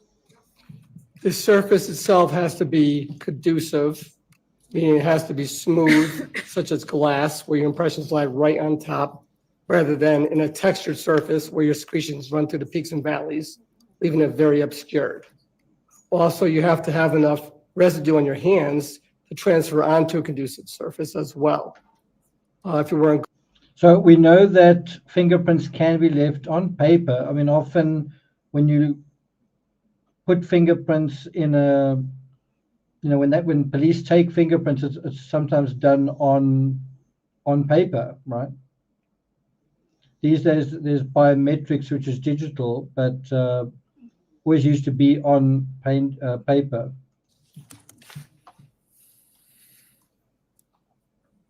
Can you, if a fingerprint or a palm print is developed on a particular surface, are you able to explain to a reasonable degree of scientific certainty how long that particular print has been on the surface? No, we can determine between time or placement of that impression. What types of things affect whether or not a print will remain on a surface over time? One would be the environment. Your secretions are primarily 98% water. So if that environment is warm, those secretions would evaporate at a larger rate as it would be in the wintertime. Also, if that surface is wiped down or washed off, you're removing residue on that surface. Can you describe for the jury the process of how you develop and compare prints to particular individuals? Developing impressions on the surface depends upon the surface involved, whether it's non-porous or porous. Non-porous means that the surface. So it's quite amazing to think about how true crime has changed. Someone sent me a article just about how we can go into the real life of people through their own social media, but there are two areas where I think it's changed quite incredibly. The one is in the area of CCTV. CCTV has been around for many years, but it's certainly almost omniscient currently. There's so many people who've got cameras, at their homes. Some people have got cameras in their vehicles. People have got cameras on their phones, which they carry all over the place. Many corporate or commercial properties have got cameras. I would almost say most do, but I guess it depends on which area you are and which country you are. And then, in terms of CCTV, it's become so ubiquitous. Think about in the Moscow, Idaho, the two students walking down the road actually went there and saw those cameras. And then also, if you think about the microscopic aspect, although DNA has now been with us for quite a while, just this whole thing of taking DNA off, for example, the can that the energy drink can that Rex Schuman's daughter Victoria threw away, the pizza slice that he disposed of, all of that is got microscopic evidence on it. Law enforcement has just become very good at seeing in a microscopic way. In the same relative area. In the evaluation stage, we're forming our opinion as to whether there's an identification, exclusion, or an inconclusive result. And then all of our comparisons are verified by another qualified examiner. You mentioned your particular conclusions. What does the conclusion eliminated mean? Eliminated referred to the comparison between a latent print and a known impression where there's no agreement. Another thing that's it's kind of old news for us, but it's still a massive change between true crime 15 years ago and even longer, 20 years ago, and true crime now, is our cell phone evidence is so comprehensive. People tend to be more interested in what you've done with your cell phone, what you've looked at, what you've where you've been, than your computer browser history, right? Expect to see the same arrangement of rich characteristics in another person. If you have identified a latent print, but you don't have a known person to compare that latent print to, is there a process that you can utilize to try to attempt to identify who that print may be attributed to? Yes, we utilize the automated fingerprint identification system, Is there an acronym for that? AFIS. And how does that work? That gives us the ability to search an unknown fingerprint or unknown palm print against a database of known impressions of fingerprints and palm prints, and we're able to search Connecticut as well as nationwide. And how do you enter a particular latent print into that system for search? Developed impressions are documented through photography, and those images are entered into the database by way of either scanning or entered off of a thumb drive, if you will. The impressions are then marked off in terms of where the characteristics lie and type of pattern, and it will search the entire database, whether it's Connecticut or nationwide. And in terms of when you do a fingerprint analysis, what types of steps do you take at the laboratory to ensure that the evidence in your possession is not destroyed or contaminated? During our examination process, we wear gloves, masks, lab coats. We sanitize all of our workbenches down, instruments that we're going to utilize, and change gloves when necessary. You'd mentioned earlier that you use different types of reagents when you are attempting to develop a latent print. Are those reagents harmful to evidence such as DNA? No. Now, I want to direct your attention to a laboratory case number DSS 19002984. Did you do latent print examinations under that particular case number? Yes, And did you also generate, I believe, 6 reports in connection with that case? I believe so.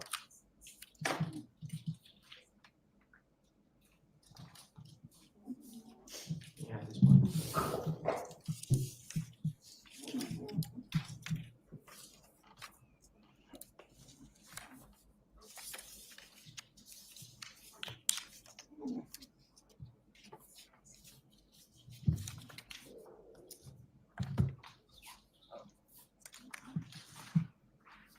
Okay, the answer is no.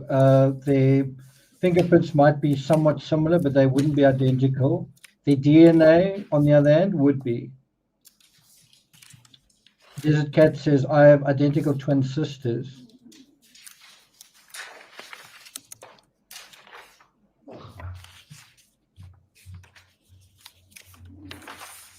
I think he's going to be talking about fingerprints off the red Toyota. If I could just have a moment, Council. Yes.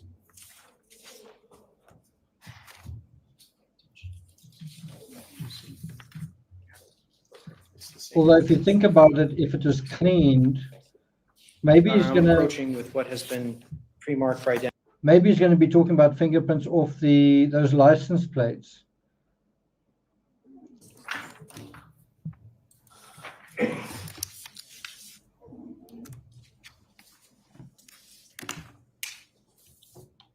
Mr. Parisi, can you just look at the documents that I handed you? Are those the reports that you generated in connection with this case?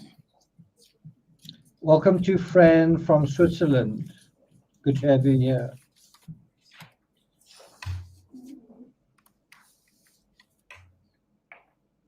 Yes, they are. And I'm just going to ask that you keep those with you in case you have to refer to them during your testimony. Mr. Parisi, did the laboratory receive what are known as known fingerprint exemplars from various individuals in this particular case? Yes, And what is a known exemplar? that would be the intentional recordings of a subject's known impressions or fingerprint impressions throughout their hands and their palms by using black ink or electronic methods. And whose exemplars did you receive in connection with this case? Photos DULOS, Michelle Draconis, Theodore DULOS, Petros DULOS, Constantine DULOS, Christiane DULOS, Cleopatra DULOS, Lauren Almeida, Matthew Blank, and Aridi Silva. And Cleopatra Doulos is also known as C. Noel Doulos, is that correct? That is correct.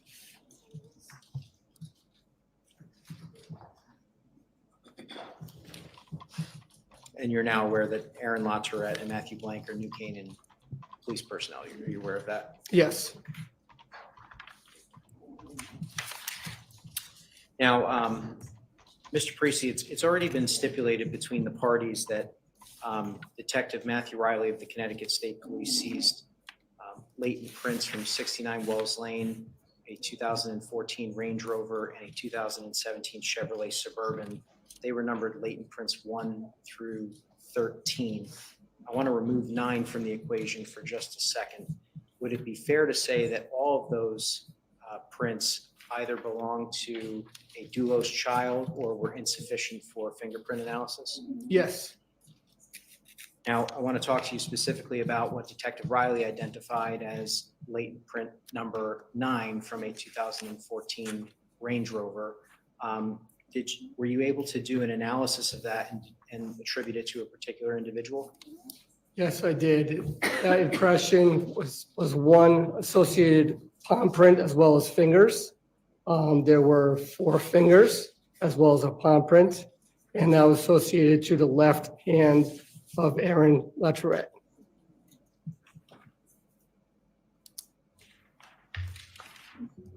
And you did those comparisons for what Detective Riley identified as latent prints 1 through 13 using photographs, is that correct? That's correct. And it's also fair to say that Fotis Doulos and Michelle Draconis were eliminated with respect to latent prints 1 through 13, is that right? Correct.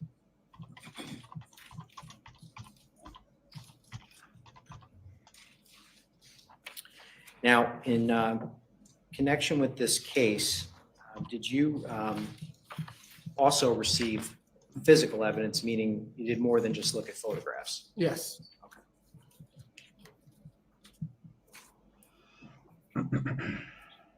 That's the one you gave me, right? No objection. So you just have this marked on.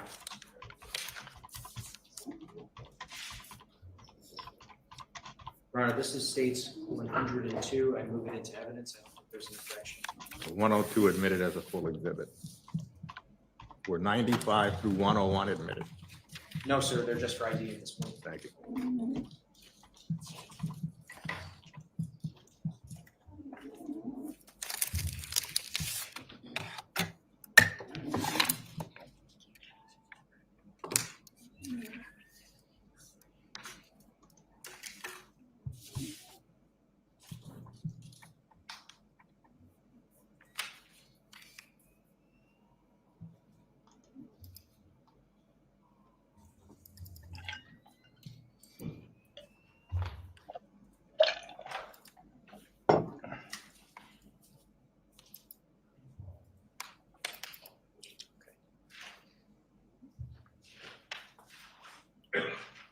Now, with respect to the physical submissions that you received, do you recall receiving a submission which the laboratory identified as number 4? Yes. What was submission number 4? 2 doorknobs. What condition did you receive the doorknobs? The doorknobs were previously super glued, by the submitting agency.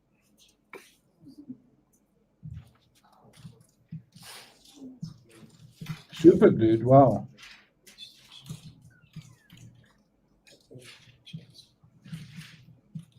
Remember we spoke about. So I'm going to ask if. Remember we spoke about fingerprints on the black garbage bags, and we decided, well, it didn't seem like there were any. Well, let's see what they have found. Yeah, it's behind you. I'm sorry. Yes, Tim. Yes, of course. This would be an image of a doorknob with a visible impression in a red-brown stain. And you indicated that you received this from the submitting agency and it had already been super glued. Did you take any additional steps with respect to this particular item? Yes, we applied fingerprint powder over the surface, developing an additional impression as well. And when you say you developed an additional impression, was that impression sufficient for comparison purposes? No, it was not. The impression that we're seeing on the screen, can you just point it out for the jury and sort of outline where it is? It would be in this location. And was this particular impression that you just pointed and specifically you made a circular motion in the center of the doorknob sufficient for comparison purposes? Yes, it is. And did you do a comparison of this particular thing? Well, first of all, did you identify it as a fingerprint or a palm print? This is a partial fingerprint impression. And were you able to attribute this particular print to any of the known exemplars that you received? No. Did you enter this particular print or photograph into APHIS to do a state and national search? Yes, we did. And did you receive any results? There's no hit, no viable candidates identifying that impression. Thank you, sir. So what do you think the defense could do with that? The defense could say, unknown fingerprint, intruder alert, right?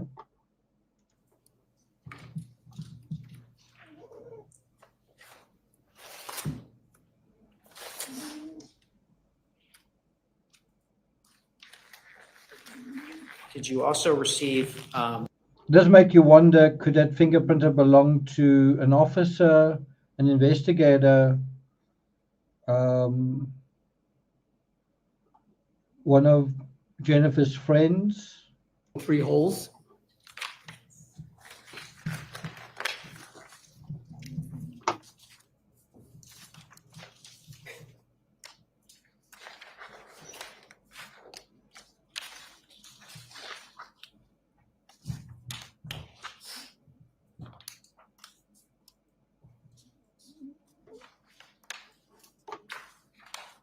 So you may have a situation here where the doorknob plays the role of the broken window in the John Benet Ramsey case. You've got something a little bit strange that then becomes the entire intruder narrative, pretty much.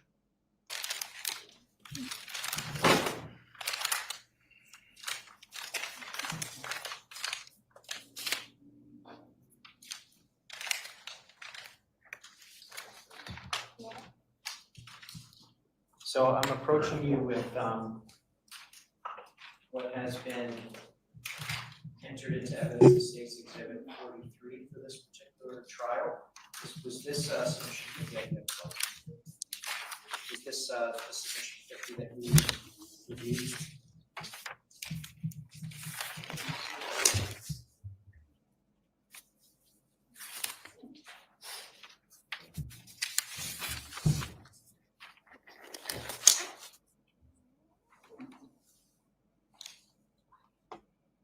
Yes, it is. I'm just going to publish that into the jury, Your Honor.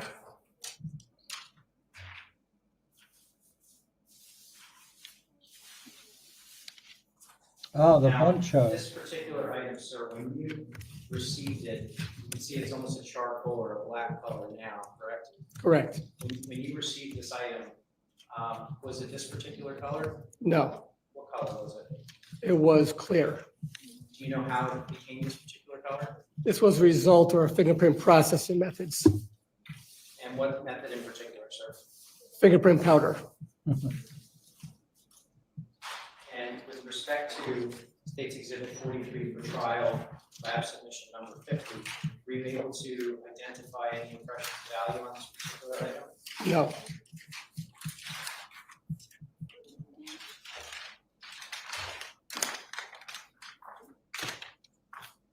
Thanks for being with us, Stephanie, and congrats for being a member for 2 years. Wow, nice going.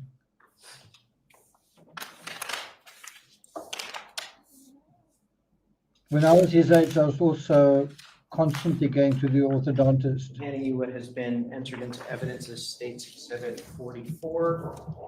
Did you also review a submission number 51? Yes. And what was that identified as, sir? That was a clear plastic poncho with a hood and red-brown stains. And did you do the same process with State's Exhibit 44 that you did with State's Exhibit 43 to try to develop impressions of value? Yes. And were you able to develop any impressions of value? No.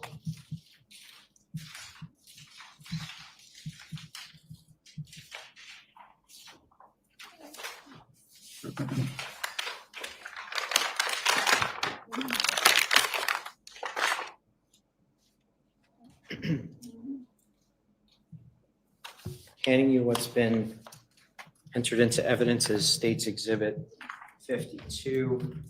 Did you receive a submission number 55? Yes. And what was that, sir? 55 was a bent red mop handle. And what process did you utilize to try to develop impressions on this mop handle? Super glue fuming, dye staining as well. Is this the mop handle, sir? Yes, it is. And once again, were you able to develop any impressions of value on the mop handle? No. Is that a surprise? Like, are we surprised that we didn't find fingerprints on the poncho, on the mop handle? Are we surprised?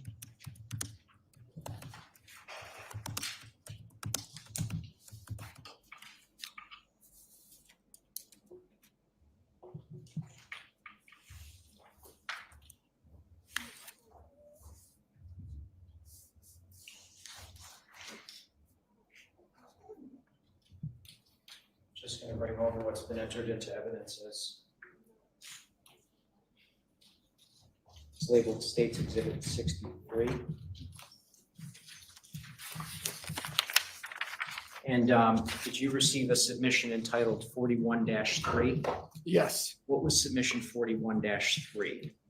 It was a black plastic bag which had been torn and tied. All right, sir, I'm just going to ask that you review this.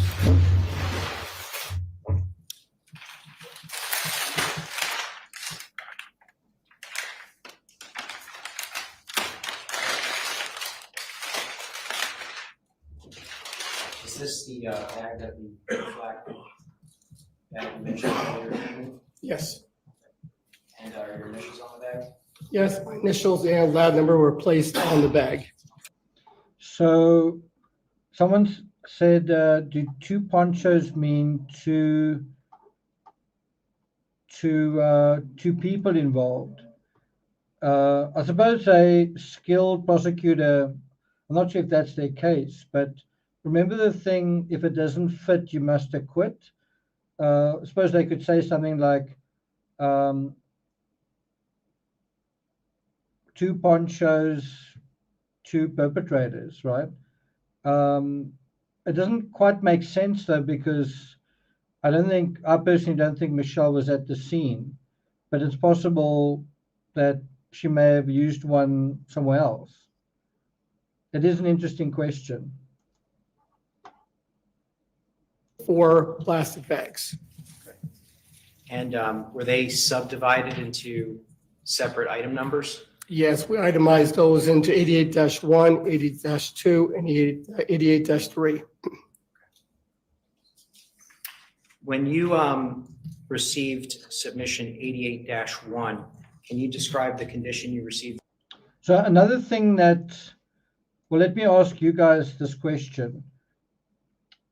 In a case where there seems to be more than one co-conspirator,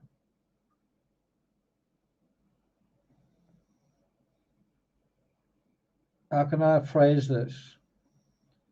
Does that suggest there's more or less evidence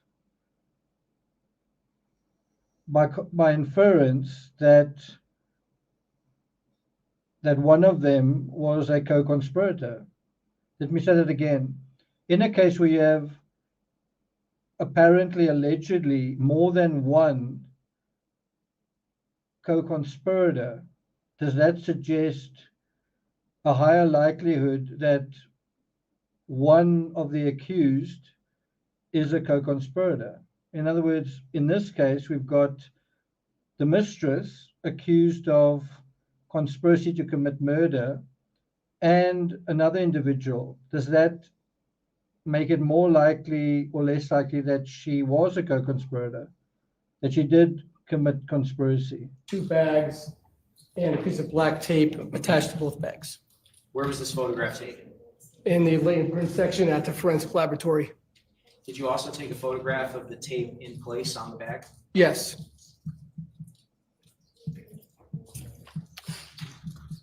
I can This is imagine the photo entitled Lab 88.1 Tape in Place. Thank you, Attorney Manning. Can you just indicate for the jury, perhaps stand up and just point out to the jury where this particular tape was located?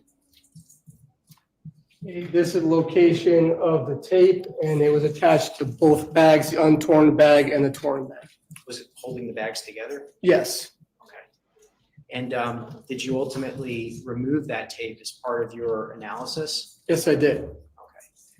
And did you take a photograph when you removed the tape? Yes. This is photograph Lab 88.1 tape removed. Can you tell the jury what we're looking at here? This would be the tape that was removed from the 2 bags. Incidentally, is there writing on that tape? Yes, on the other side of the tape, there was writing, and the writing was indicated as Tour de France. And when you indicated it was as Tour de France, can you describe to the jury how you were able to conclude that? The image that you see here was actually reversed from what was taken off of the bag itself. Once it was reversed with Photoshop, of course, you can read the writing Tour de France. Thank you, sir. You can have a seat.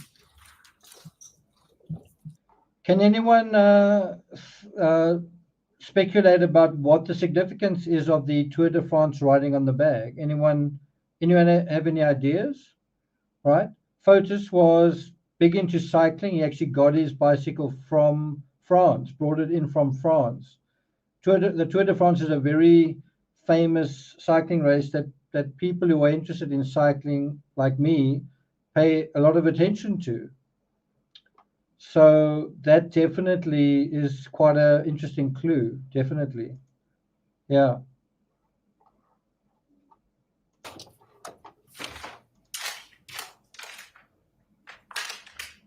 I think this may be for ID, Judge. It's 53D. I'm approaching Mr. Parisi. Thank you. You can imagine it must be quite difficult to apply tape while wearing gloves, right? Well, why don't you tell us what we're looking at here? This is packaging with our lab number indicated and our barcode indicated as DSS 192984, marked as a green and yellow sponge. And is this the sponge that you recovered from submission 88-1?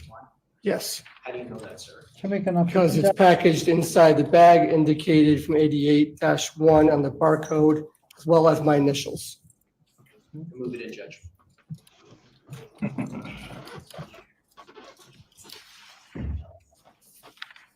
I just have a moment.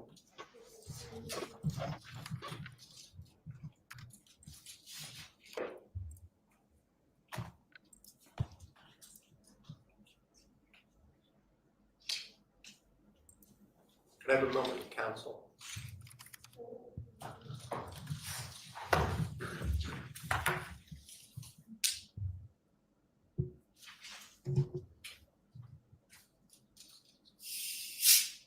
Well, there's a view of Michelle Troconis.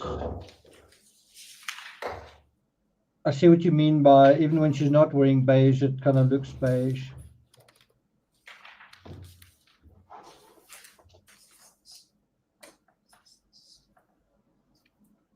Can you see she's wearing earphones? Can you see that?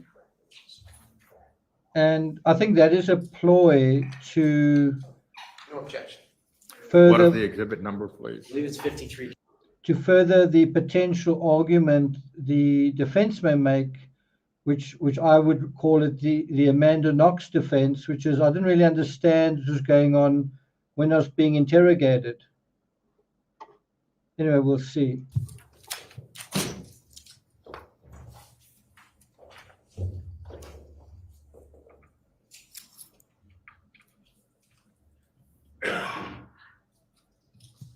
And I believe you also indicated that you found an unused black bag inside of 88-1? Yes. Probably a smaller bag, right?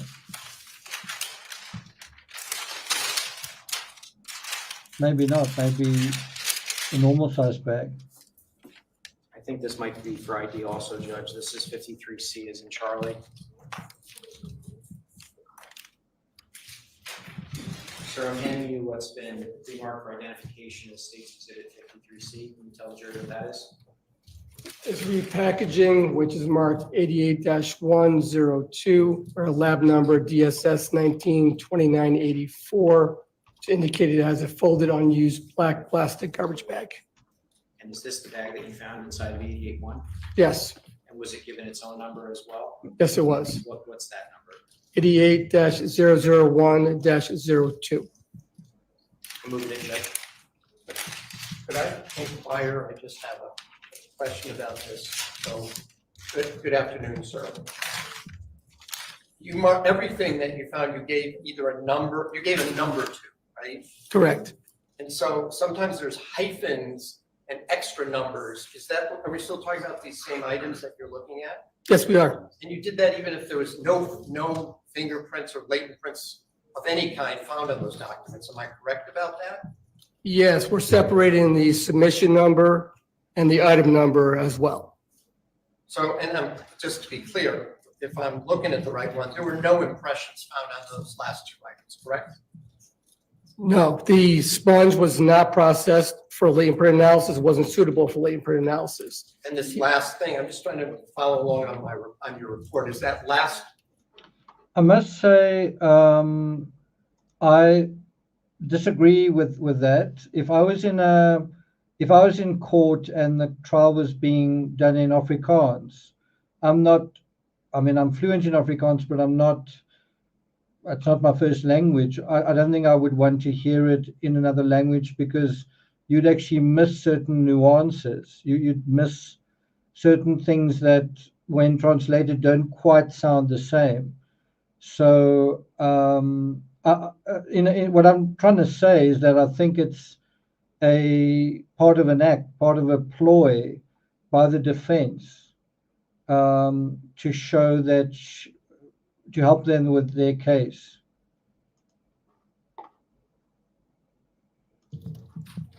Plastic bag. This is 88.1.2. Can you show us or tell us what we're looking at here? This was the folded unused bag that was inside 88-1, the untorn bag. So I also wouldn't be surprised if she's chewing gum regularly to show to the defense over and over again. Yeah. So I chew gum all the time, and I was chewing gum when I reached out to the sidewalk. It's part of communicating that message.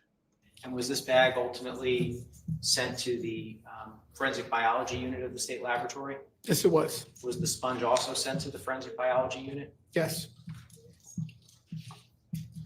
But there could be an easy way to deal with that is you could ask someone who knows Michelle Troconis quite well and is not biased, chewed gum. Prints on that tape? Yes, we processed the adhesive side of the tape. Okay. And were you able to develop any prints that were suitable for comparison? One impression was suitable for comparison. How many impressions did you find overall? 2.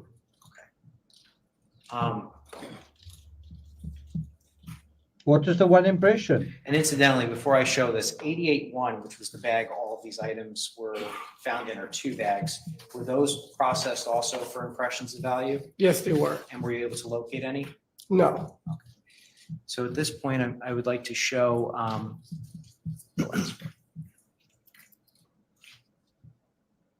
so can you explain to the jury, this is for the record, a photo entitled Lab 88.1, LP1 and LP2. Could you just indicate for the jury what we're looking at? Maybe if you want to step up to the television. Okay, this is the underside or adhesive side of the black tape that was attached to both of the bags. And it said Tour de France on this piece of tape. There are 2 impressions that were developed. One impression marked L1 was insufficient for comparison, and L2 was sufficient for comparison. And how were you able to develop these particular prints? With a reagent called a wet WAP. It's a wet reagent that we brush across the surface, rinse it off with water, and then those impressions were developed. And just so the record is clear, this photograph actually has the letters L1 with an arrow and L2 with an arrow. That's what you were pointing at when you were referring to the respective latent impressions. Is that correct? Correct.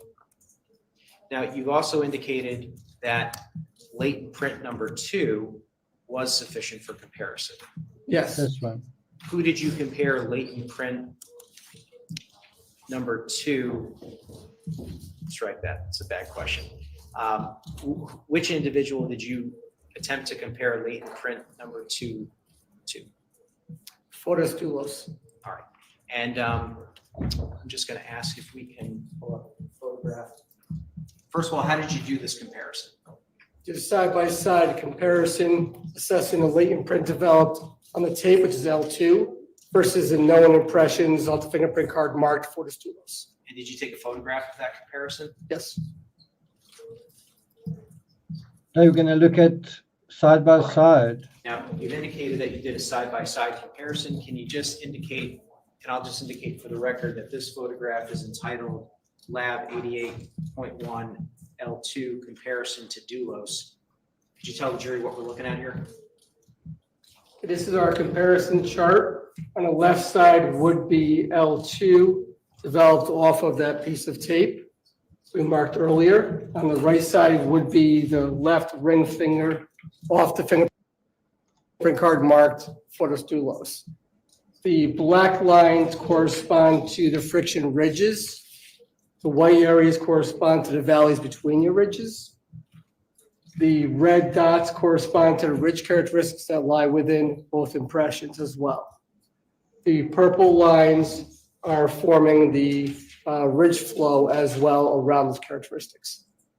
Now, what was your conclusion with respect to latent print 2 to Mr. DULOS? Latent print number 2 was inconclusive, to the left ring finger of Fortis DULOS. And can you just indicate for the jury when you say inconclusive, what does that mean again? That means that there's a minimal agreement between the ridge flow, which are the black lines, and the red dots, the corresponding ridge characteristics. However, due to the quality of the latent print, we cannot conclusively say that it is the source or not. All right, thank you, sir. And you also looked at submission 88-2, is that correct? Yes, What was submission 88-2? a black plastic bag.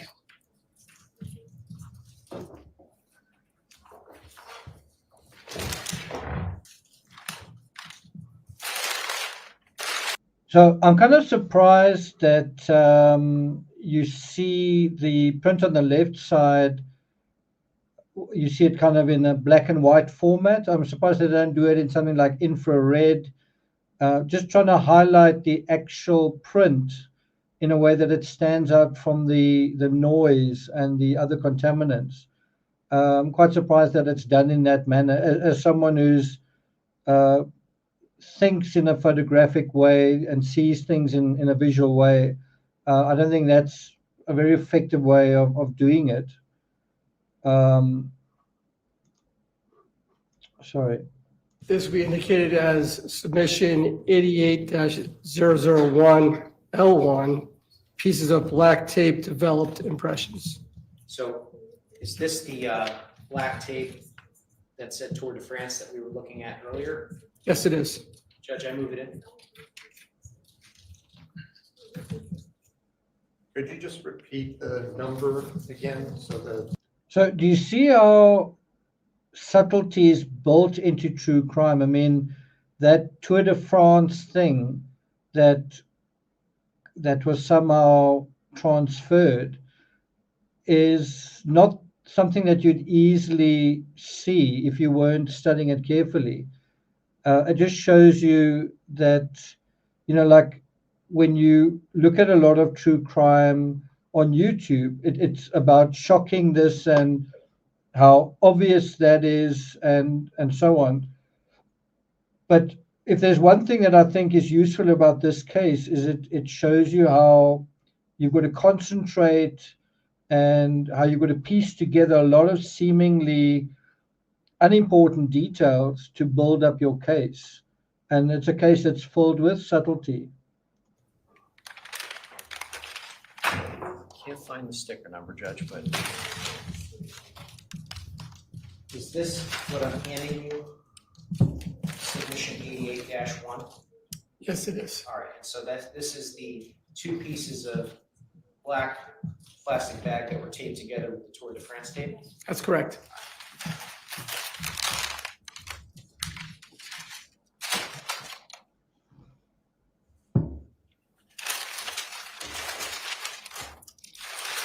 Timmy's lying at my feet. I've just taken my shoes off and he's got his face on my feet, on my shoes, obviously feeling not ASMR, a smell MR comfort, helping him to sleep. Can you just tell the jury what we're looking at here? This is marked as 088-002, one black plastic bag. And is this the item that was submitted as 88-2 that we were just discussing? Correct. If I just have a moment, Attorney Manning, Your Honor? Yes.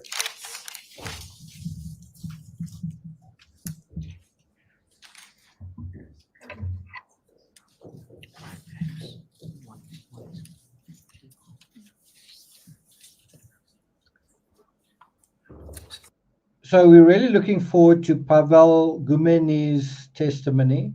And I'm also looking forward to the DNA expert who's going to talk to us about the evidence they found, DNA evidence on these garbage bags? 88.1, 88.2, 88.3, I believe they all constitute state trial exhibit number 57 for the record.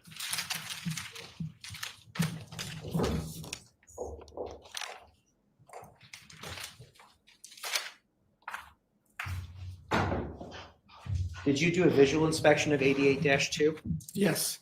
And did you find anything inside of 88-2? A torn piece of paper was inside 88-2. And was that given a separate item number as well? Yes, it was.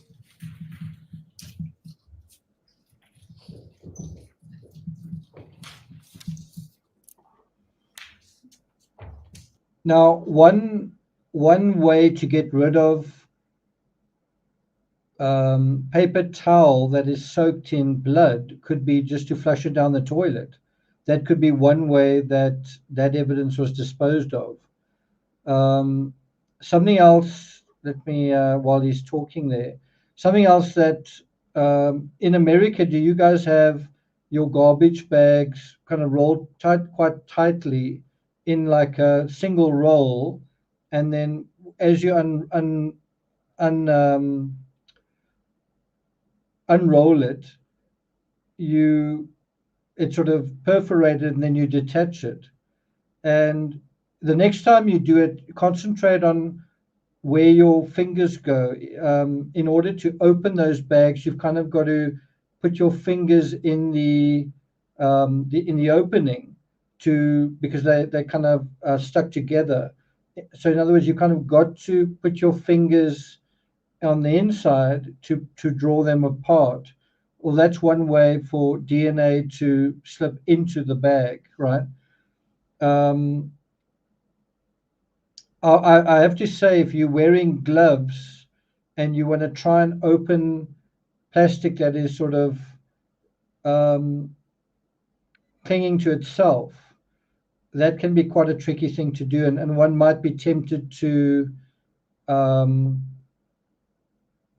don't know, find some way to open a bag like that.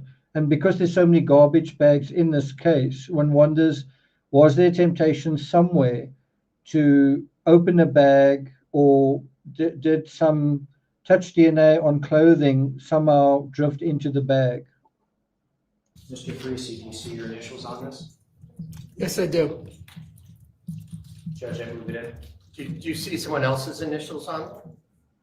There are, along with my own initials, yes. Someone else's initials, is that someone who had that after you? Yes, forensic biology. So I'm going to object at this point, Your Honor. I don't think that we're at a point where this. So we've got garbage bags that some are perforated, so they connected, and you kind of got to rip them apart. And then there are others that overlap. As you unravel it, it just pulls away quite easily. Some bags, as you know, have got those drawstrings. They're slightly more expensive. It doesn't look like any of the bags used here had drawstrings. I could be wrong. It does look like they were additionally secured with tape, which is quite interesting. Someone didn't just tie the neck closed, someone taped them closed. It's quite interesting. Bag? No.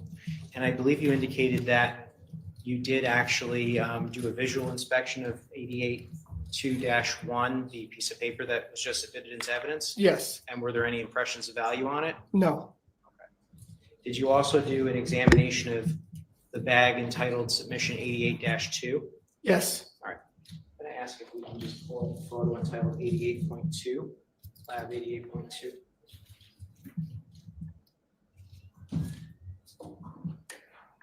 Mr. Parisi, what are we looking at here?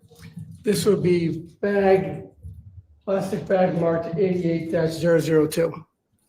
And you indicated that you attempted to develop latent prints from this bag. Can you explain to the jury the process you went through? Yes. First thing we do is a visual examination where we use available light in the room to look for any visible impressions on the bag. There were none. We then superglued the item, in which you take the bag and place it in an enclosed chamber, heat up liquid superglue. The glue vaporizes, adheres to the moisture in the prints, turning it white. It makes it secure.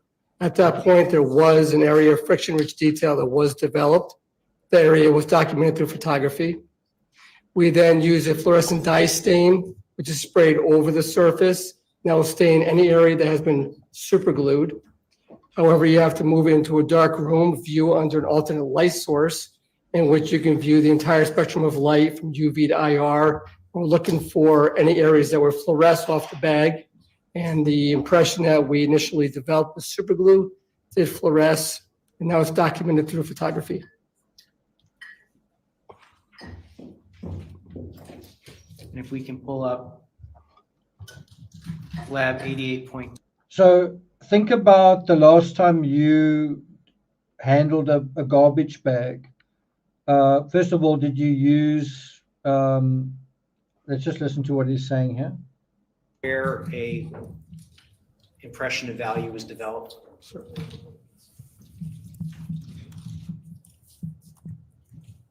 This is the bag we processed with superglue 88-002. And in this area would be a developed area of friction-rich detail. And you are making a circular motion in the center, slightly to the right portion of the bag, just underneath what appears to be a ruler. Is that correct? Correct. And the area that you're circling appears to be lighter in color than the rest of the bag. Is that right? Yes. Was that the impression of value that you developed here? Yes, it is. And was it sufficient for comparison purposes? Yes, it was. And who did you compare it to? This impression was compared to Fortis DULOS. And may I ask that you just stay up there? This is photograph lab 88.2 L1 comparison to DULOS. That's better. Mr. Parisi, can you tell the jury what we're looking at here? On the left side would be the developed impression marked 88-002 L1 off of the previous bag that we viewed. And on the right side would be the known right index finger off the fingerprint card marked Fortis DULOS. The black lines again represent the friction ridges. The white areas are the furrows between the ridges. The red dots correspond to the ridge characteristics line in both impressions in the same relative area.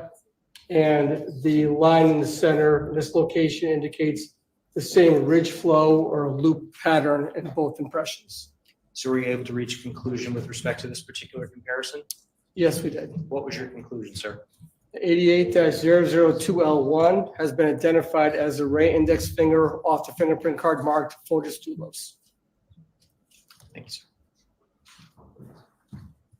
It's quite interesting. They don't say 88% match, 60% match. They say it's a match. This is photograph 88.2.1 torn piece of paper. What are we looking at here, sir? This was a torn piece of paper that was located inside the bag. And again, no impressions of value were developed on this particular piece of paper, correct? That's correct.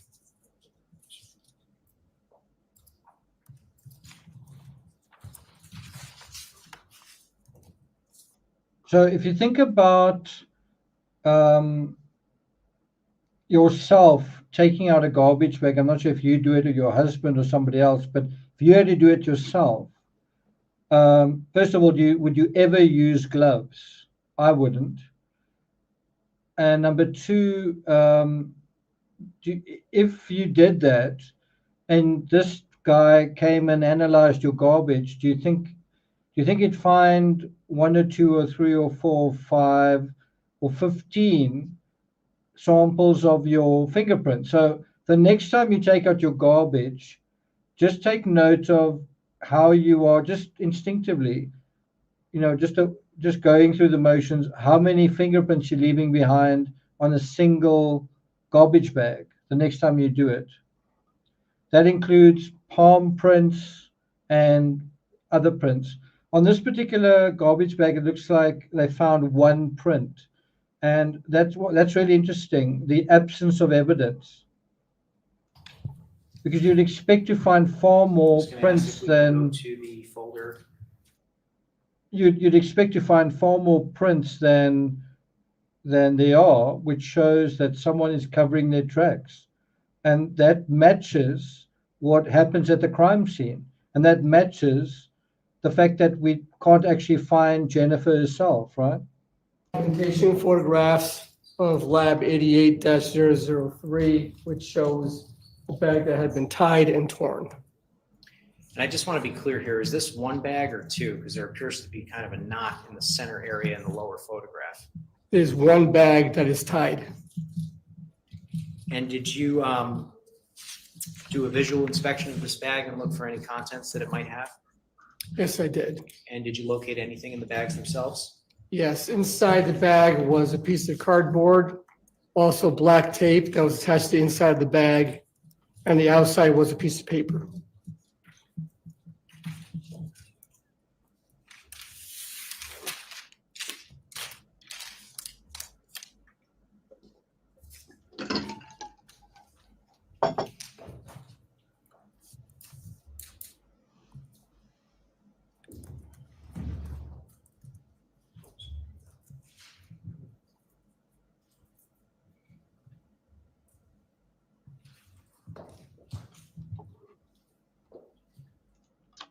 If you think about a human being in terms of true crime, it's almost like if you can see it through like a microscopic lens, it's almost like a storm, a whirlwind of dust, as in touch DNA that's floating off the person constantly, fibers that are floating off constantly, hairs that are floating off constantly. It's kind of like a dust devil. I'm just saying any person walking by, sitting, whatever, they are constantly depositing parts of themselves everywhere. It's quite interesting to think about. Identification purposes only as 53E is in Echo and 53F is in Foxtrot. Beginning with 53E, can you tell us what 53E is? This packaging is marked submission 088-003-01, one piece of cardboard located inside the bag. And is this a piece of cardboard that you personally located inside of 88.3? Yes. And move it in, Judge. I just wanted to wonder the same question. Following along on your report, this item is one that there were no fingerprint impressions found, correct? Correct. And it also has other initials. This also went to a biology person, Yes, it did. and it's got letters CMR on there, right? Yes, it is. Do you know that to be a Christine M. Roy who used to work for the lab? Yes, But she had this after you, that right? is correct. I'm not going to object. What is the submission number, please, or the exhibit number? 53E. 53E admitted as full. And now I'm handing you 53F. Can you tell us what 53F is? Being marked as submission 088-003-02, torn piece of paper And is that the torn piece of paper that you found inside of submission 88-3? on the outside of the bag. Oh, excuse me, on the outside of the bag. Yes, And you know that because of your initials, correct? that's correct. And similar to 53E, this was subsequently submitted to biology and Miss Christine Roy handled it, correct? Correct. Move it in, Judge. So one of the insights to draw from this is when someone has cleaned a crime scene, when someone has gone to so much effort to hide their tracks, right?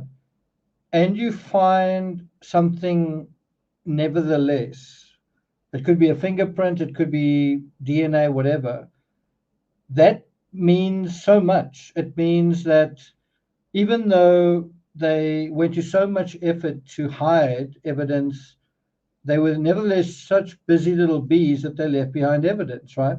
And so the evidence you do find is like, you can almost like, you should, how can I put it? It's a very big deal, right? But the defense would say, wow, so all you found with all of your testing was one fingerprint.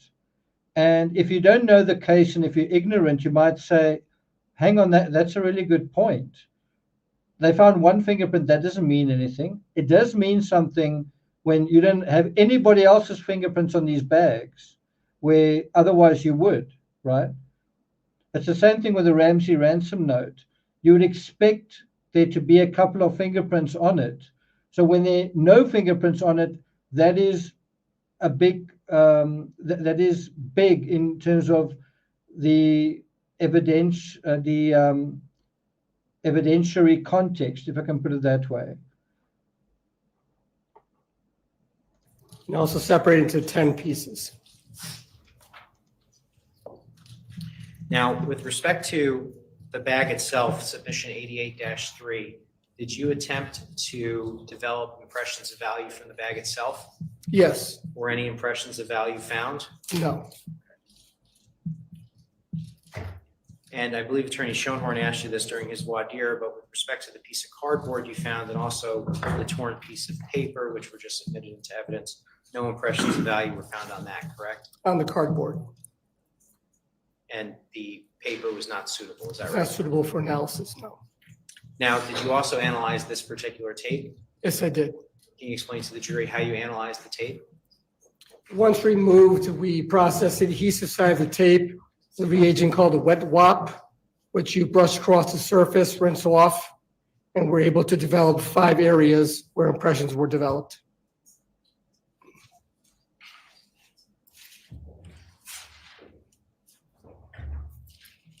Yes. This is photograph entitled Lab 88.3 L1 through L5. KP, sir, can you tell us what we're looking at here? Certainly. May I get up here? Yes, sir. These are documentation photos showing the areas that have been developed with the wet wop reagent. They're marked L1 through L5. And just for the record, can you point out in these photographs where each latent print was located on the tape? L1 indicates one impression that was developed. The left side indicates L3, L4, and L2 on the bottom tape. Okay, and I believe L5 is there as well, correct? L5 is as well, excuse Okay. me. And so just for the record, this particular photograph actually depicts 3 separate images. L1 was found in the image in the upper right. Sorry, I need stronger glasses. The upper left. which- Upper left be L3, L4. Okay, and the bottom image? It would be L2 and L5. All right, very good. And sir, did you, were any of those latent impressions sufficient for comparison purposes? Yes, 4 of the impressions were, those were marked L2 through L5. L1 was not sufficient for comparison. Okay, and did you compare these particular impressions to an individual? Yes, I did. Who did you compare them to? Fortis Dulos. And I believe you indicated that L1 was insufficient, is that right? Correct. All right, so I want to begin by discussing latent impression number 2.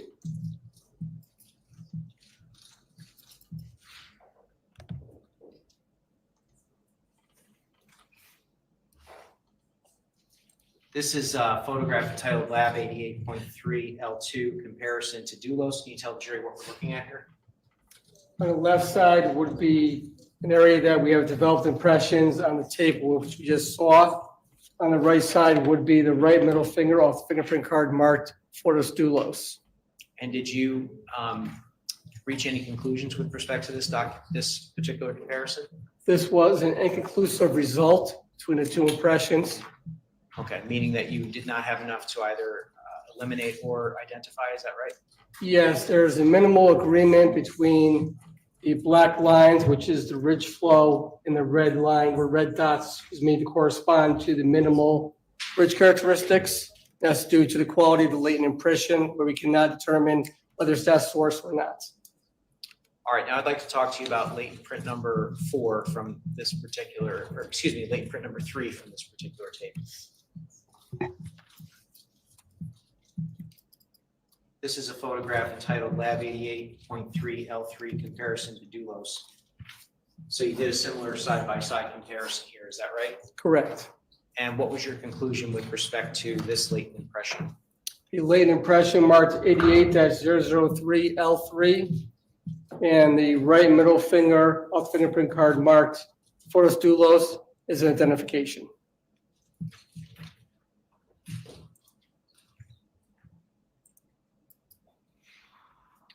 Now showing you photograph entitled Lab 88.3L4 comparison to DULOS. What are we looking at here?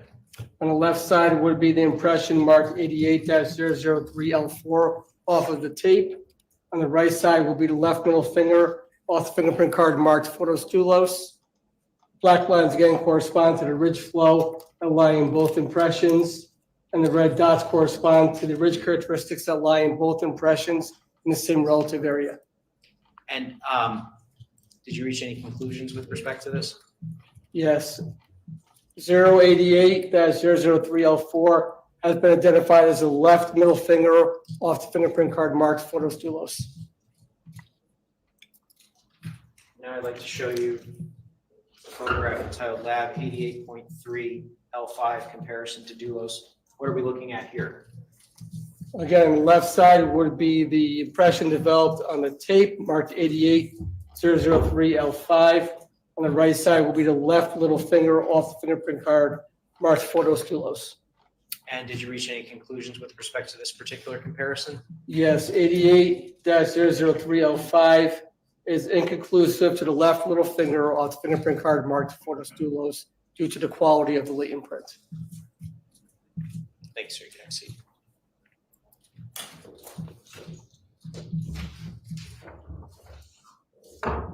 Right, so it shows you, despite his efforts, wearing gloves, possibly wearing the kind of gloves that you see being worn in court, you know, those kind of nitrile gloves, he looks like he may have taken them off at some point to deposit those prints, right?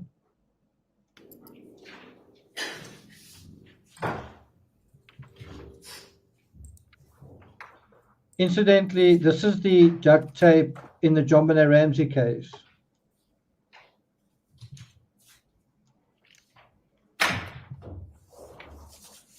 Judge, I believe I can move this in without objection. 53A is an alpha. Thank you. 53A admitted as full. Sir, I'm approaching you with what has been entered into evidence as states in 53A. Can you tell us what we're looking at here? This would be lab submission 088-003, L1, L2, L3, L4, pieces of black tape and developed impressions. And is this the tape in which you developed the 5 impressions that we were just discussing? Yes.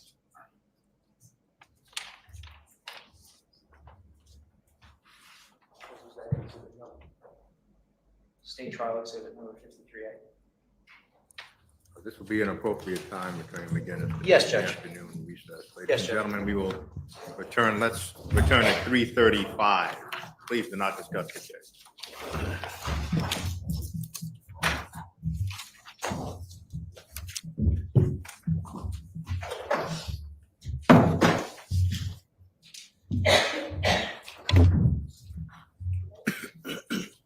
All rise.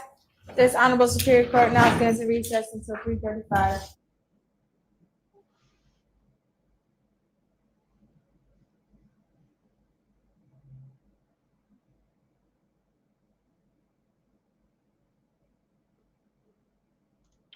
So the fact that Michelle Troconis, in terms of the camera view, is far from the furthest from the camera. Do you think that that is a coincidence? And as it happens, she's also the furthest from the jury. In other words, it's quite hard to see her. It's quite hard to study her because she's concealed by 2 of her counsel lawyers, but also her hair kind of hanging over her. Do you think that that is by accident?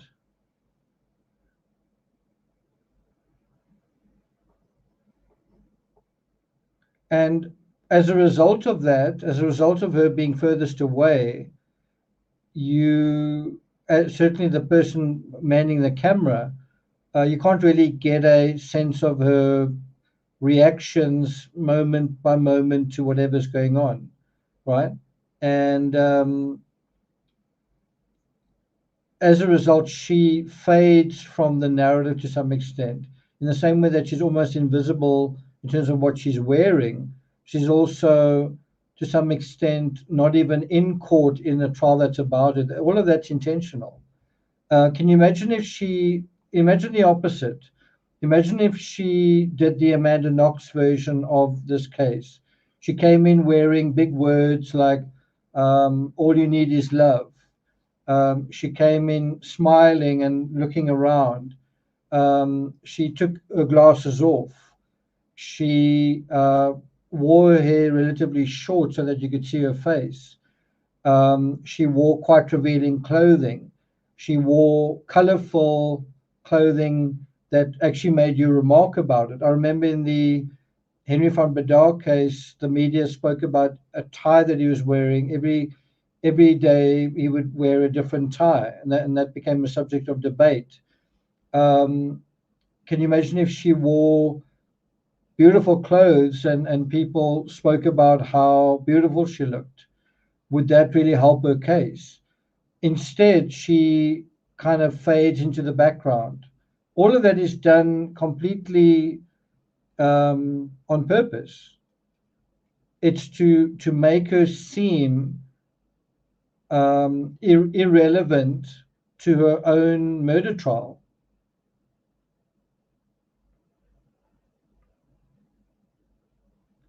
Can you see that? She's on trial as on the charge of conspiracy to commit murder, and it's almost like she's not there, and that suits her really well. It does make you wonder, is she going to testify? And I think the answer is no, unless at the end of the the prosecution's case, they come out with a few smoking guns. I guess we'll see.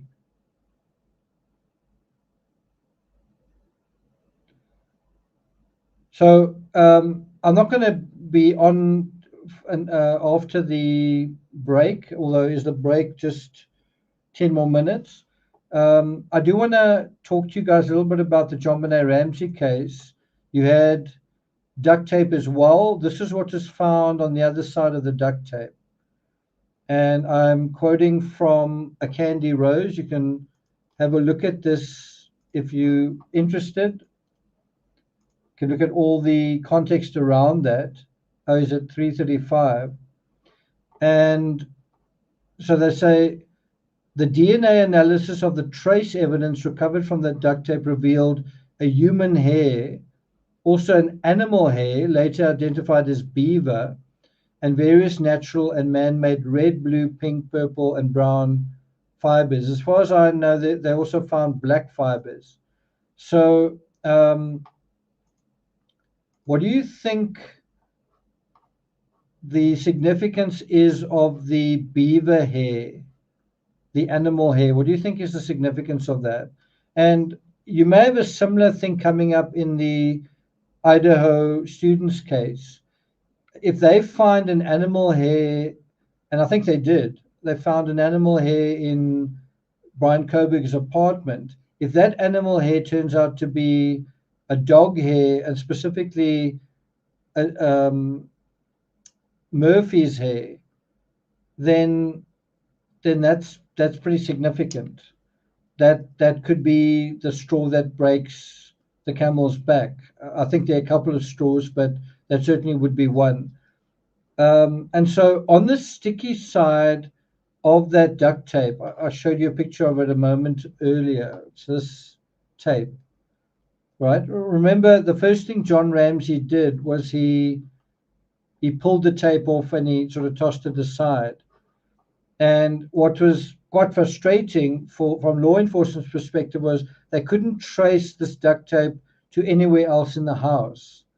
there was other duct tape. This was a very different kind of duct tape. And what do you think the significance is of the animal hair, which is specifically a beaver hair? What do you think that indicates? Well, it could be something like Patsy's coat or Patsy's gloves.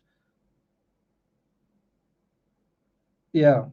And if you think about it, who would be more likely to have fur associated with their clothing? John Ramsey, Burke Ramsey, or Patsy Ramsey? Quite an interesting question. And you get all of that just from that beaver hair. I just want to see if there's something about black fibers. Red is there. I just want to see if there's black somewhere here.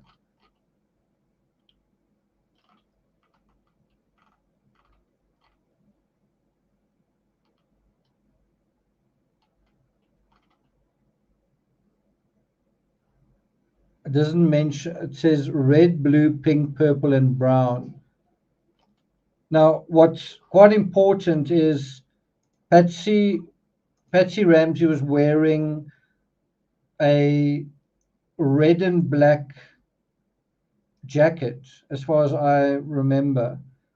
It may have had beaver on the collar or at the wrists. The other thing is that they found no fingerprints on the duct tape, which kind of makes sense because they found no fingerprints on the ransom note. So it is interesting that they found this particular hair. The other thing that's quite interesting is they found blue fibers. Let me just highlight that. Blue, right? And it's also mentioned over here.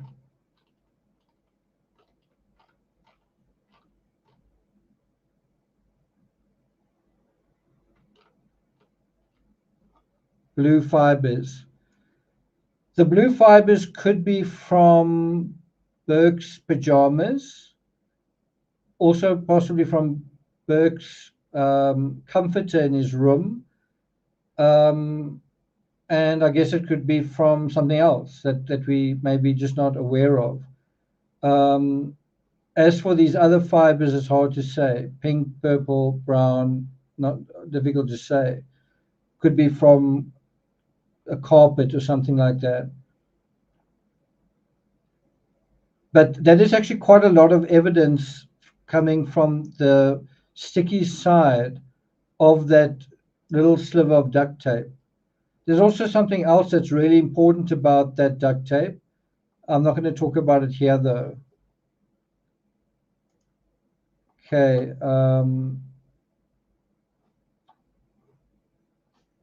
It's another 8 minutes before the court day resumes. Shall we have a look at some of your questions and comments? See what you guys are saying. Yeah, she apparently was in her clothing the whole night.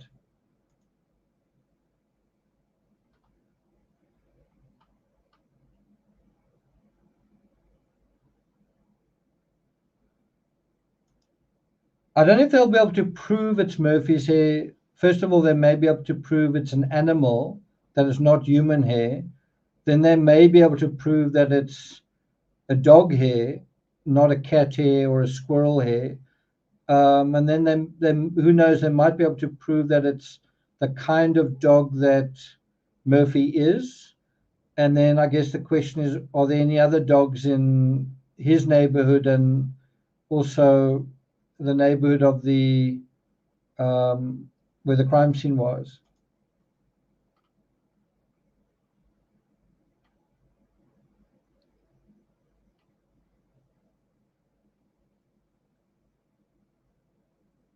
Catherine says a man might have a fur hat or fur-lined gloves, but the question is, which one is more likely?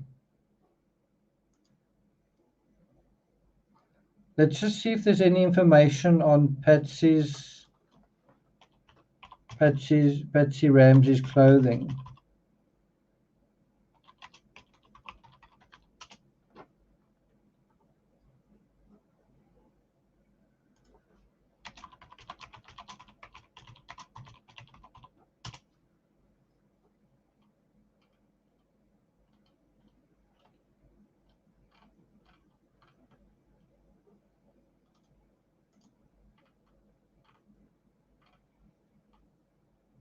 Yeah, she was wearing a red and black check jacket. Remember, it was a cold winter's night, right? Let's see if we can find it in this particular evidence fibers that were found.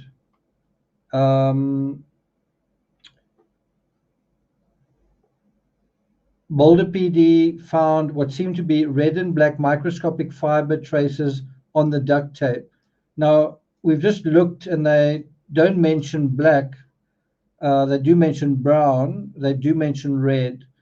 Here, Lawrence Schiller talks about red and black microscopic fibers. Sorry, let me put that on screen.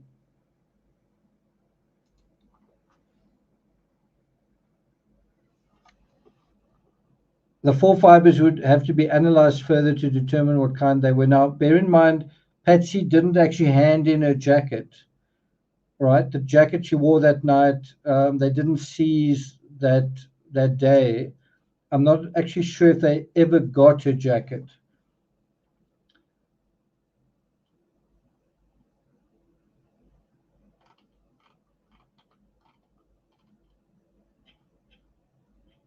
So this is when John was asked about that.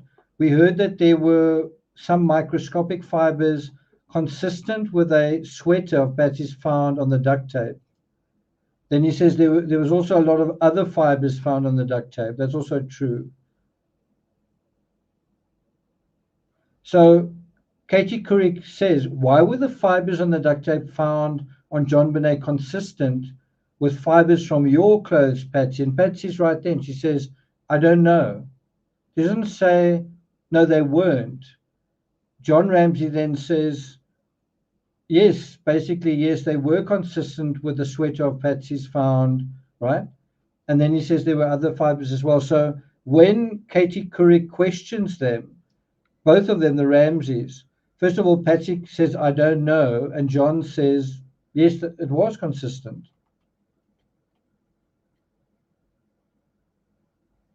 And then John Ramsey changes the narrative from fibers to DNA. He says, no, the DNA is the huge clue, right?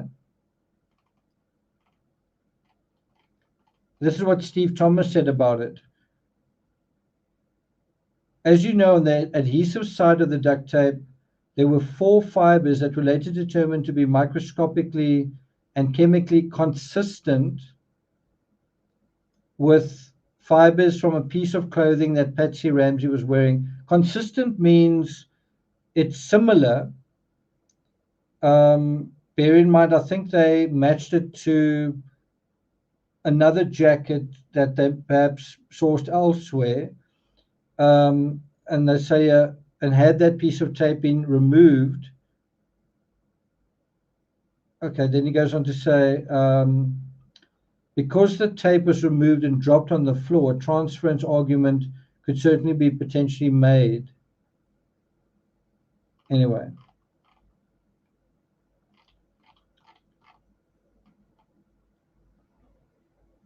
Right, so just bear in mind, consistent isn't the same as a match. It just means similar.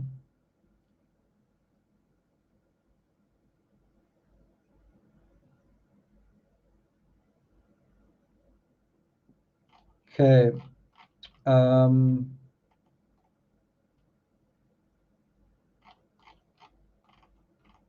Let's have a look at this. Patsy's asked, do you remember that you were wearing a red coat, kind of a wool jacket? Do you recall seeing that? Patsy answers, it is kind of a black and red and gray fleece. I don't know if gray fibers were found, brown fibers were found. Were gray evidence fibers found? Then the next question is, can you explain for us how the fibers from the coat got in the paint tray? And then her attorney says, are you stipulating as a fact that the fibers that you say are in the paint tray, in fact, came from the coat?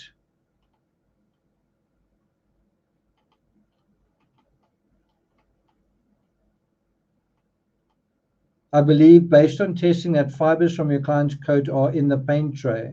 Did you guys know that? Mr. Wood then says, are you stating as a fact that they are from the coat, or is it consistent with? Mr. Kane says, it is identical in all scientific respects. Mr. Kane says, it is identical. So that's quite interesting.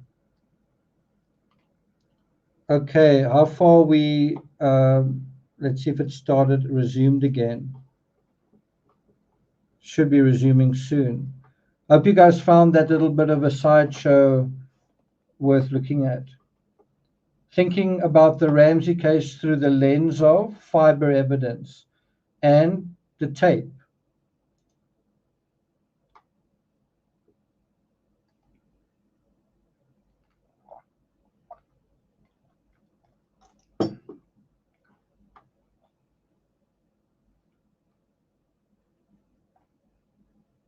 Now, if you'd found JonBenet, how can I put it, somewhere, and you could just have put her in a cocoon, right? And let's just say someone opened the door and JonBenet was in a room, and you could just put a cocoon around her, and you could then examine all the fibers that are on the blanket. That would give you a very good indication simply of who handled her in terms of the fibers from their clothing. Good afternoon, right? Your Honor. That would be quite an interesting. But because JonBenet was placed on a carpet, something like that couldn't have been done. Okay, looks like we're back.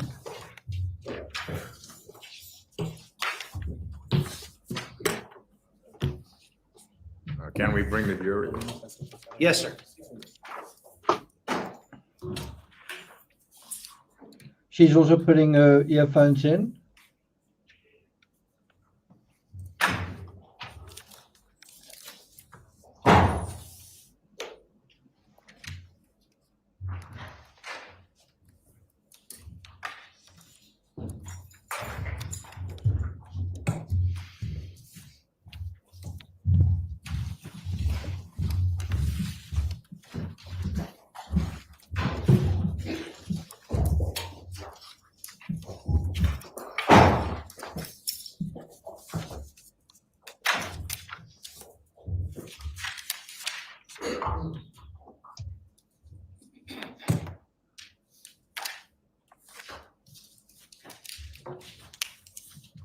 Mr. Parisi, good afternoon. Good afternoon. Mr. Parisi, where we left off, we were discussing certain latent impressions that you had developed that you identified as belonging Cheers, to Alf. various digits of Mr. DULOS. Do you recall that? Yes. Now, you also had reached some conclusions with respect to prints that you determined to be inconclusive with respect to some of Mr. DULOS's digits. Do you recall that as well? Yes. When you had an inconclusive result, would you then go on to continue to compare that particular print to other known exemplars?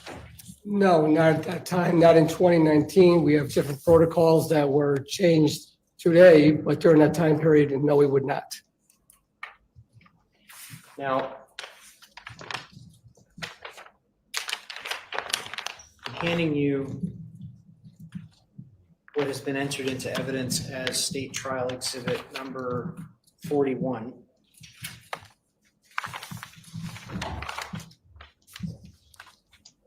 And I'm just going to ask that you familiarize yourself with number 41 and tell us what it is. This would be lab submission 96 marked envelope with FedEx mailing envelope. Okay, sir. Did you examine these particular items? Yes, I did. And what items are contained in this envelope? One FedEx envelope and also 2 Connecticut license plates, which appeared to be altered. And would you mind just taking a glove and maybe just removing these items from the envelope?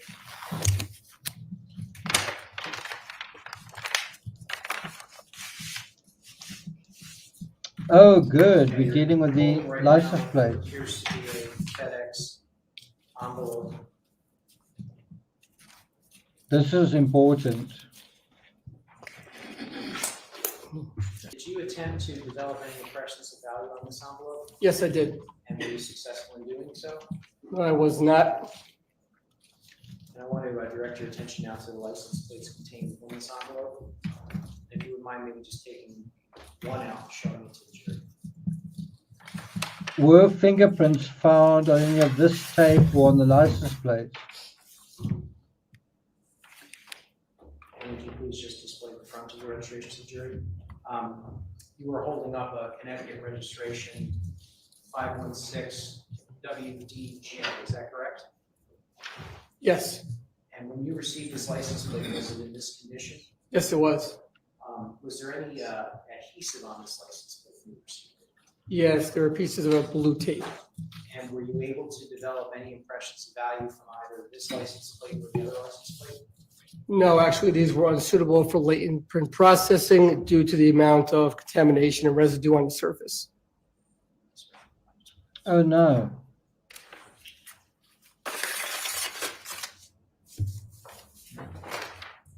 That's too bad.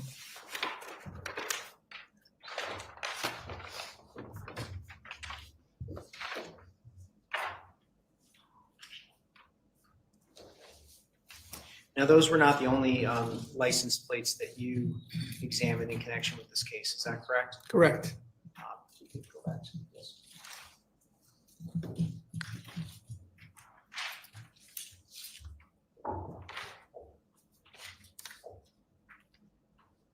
Now, we still want to know, did they find any DNA on the license plates, especially on the sticky side of the... Are you familiar Hey. with lab submissions 97 and 98? Yes, I am.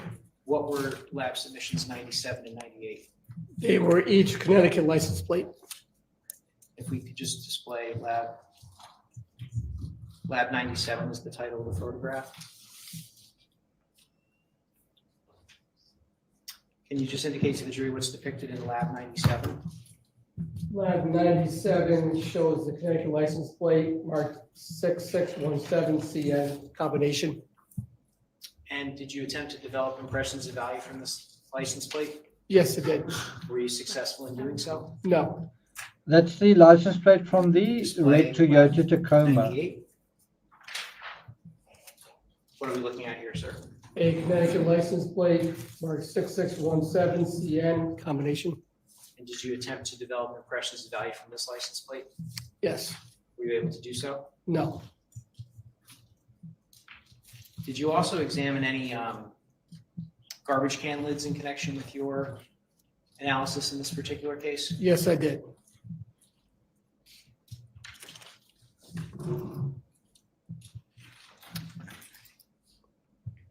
And this is in the folder 499A, lab submission 87. This is the photograph entitled Lab 87. What are we looking at here, sir? This shows the garbage can lid that we had processed in the latent print section. And did you attempt to develop impressions of value on this particular garbage can lid? Yes, we did. Were you able to do so? No.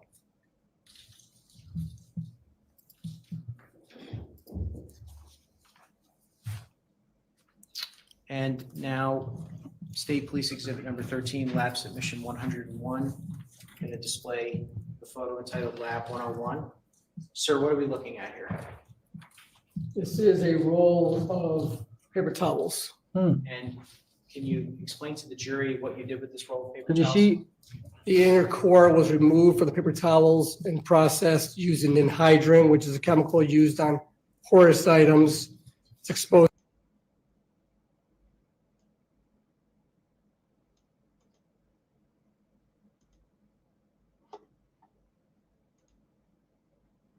97 shows the Connecticut license plate marked 6617. So look out for the, looks combination. like a speck of And did you a attempt to reddish or develop impressions of brownish value from speck this license on plate? that Yes, it did. Were roll. you successful in doing so? No. And if we can display lab 98.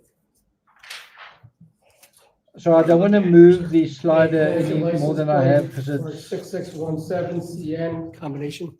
And did you attempt to develop impressions of value from this license plate? Yes. Were you able to do so? No. Did you also examine any garbage can lids in connection with your analysis in this particular case? Yes, I did.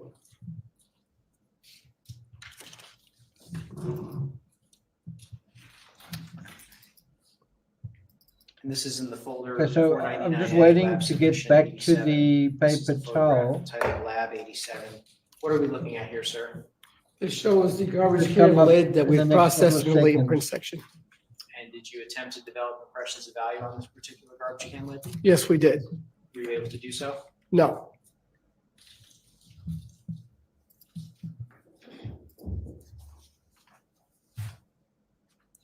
And now, State Police Exhibit number 13, Lab Submission 101.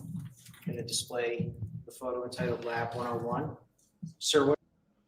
Okay, so can you see over there? That looks like a drop of something. And that over there seems to be the same as that over there, doesn't it?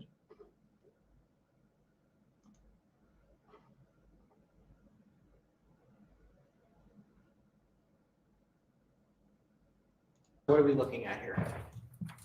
This is a roll of paper towels.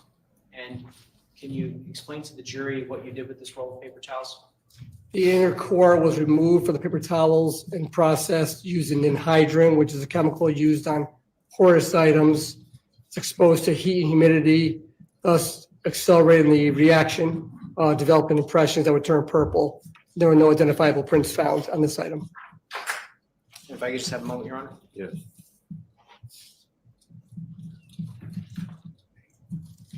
Nothing additional, Judge. Thank you.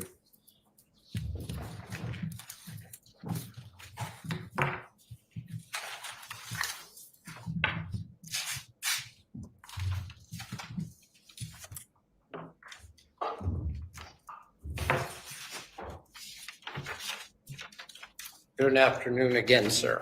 Good afternoon. You looked at and examined a large number of items, is that correct? Correct. In this case? And in order for us to follow along, I had to go through a list, and things were broken down into sub-numbers and subsets for comparison, correct? Yes. And in many of the items that you examined, there were no latent prints of any sort there, correct? On some of them, yes. And on others, the item itself was not suitable for determining whether there were any prints, either because of its condition or contamination. So the defense, in theory, can have a very strong case here. They can say, okay, and I mean, think about it, what Pauline just said. You know, this is another dead end, right? And so the defense can say, so you didn't really find anything. And the answer is basically yes. Basically that maybe you found one print and that's it. The fact that there is one print is actually quite a strong case. It's not like there's zero, there's one.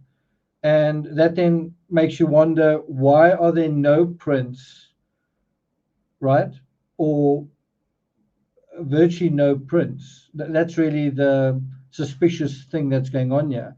But a defense lawyer can twist this and say, okay, so you didn't find anything linking my client, Michelle Troconis. Answer, yes, I didn't find anything.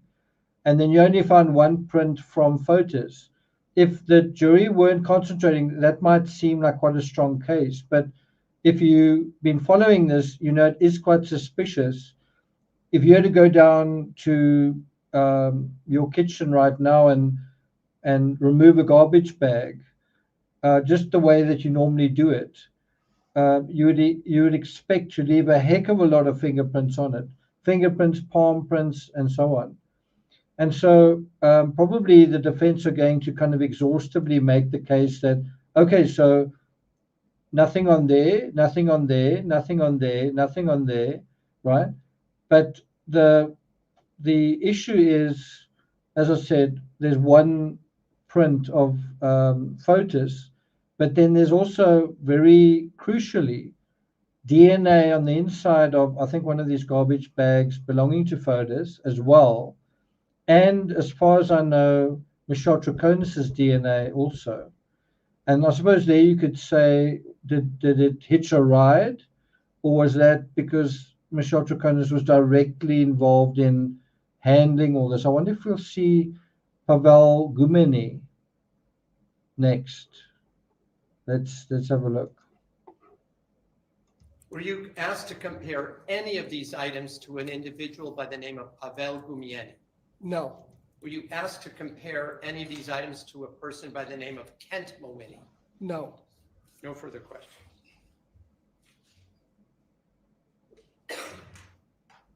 Those weren't bad questions at the end. I have nothing additional. Thank you. You may step down.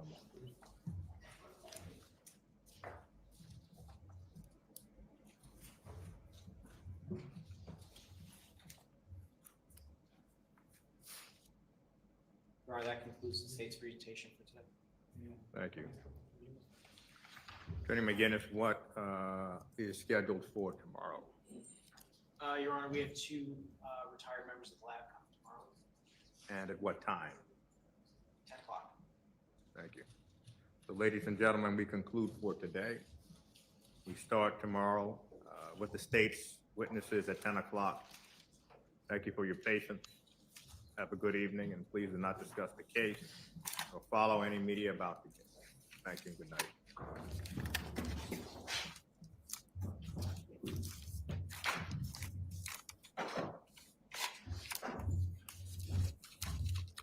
How do you think Michelle Troconis is feeling right now? All rise. This honorable Superior Court now stands adjourned until tomorrow at 10 a.m.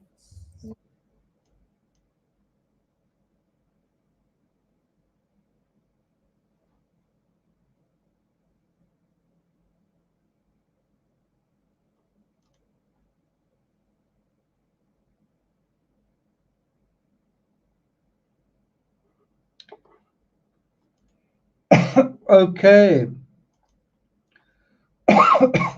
Excuse me. So that is it for today. I feel like I covered most of what was covered in court today. It's been quite a long session for me, 4.5 hours minus the break. But yeah. Doesn't look like Pavel Gumeni is going to be on tomorrow. He might be on Friday. So we'll see. We'll possibly have two witnesses. They sound like they may be forensic. Someone discussing the forensic side, might be CSIs, might be at last dealing with the DNA evidence, but it would be very, I mean, basically the most important witness that is yet to testify besides Michelle Troconis is Pavel Gumeni. So we really are waiting for him. I wonder whether the state won't conclude with his testimony. That'll be quite interesting. That will definitely be quite interesting. I think Pavel will be a prosecution witness.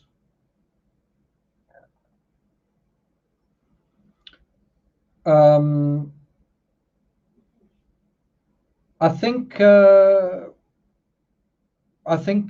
Michelle would probably be feeling like today was a relatively good day for her.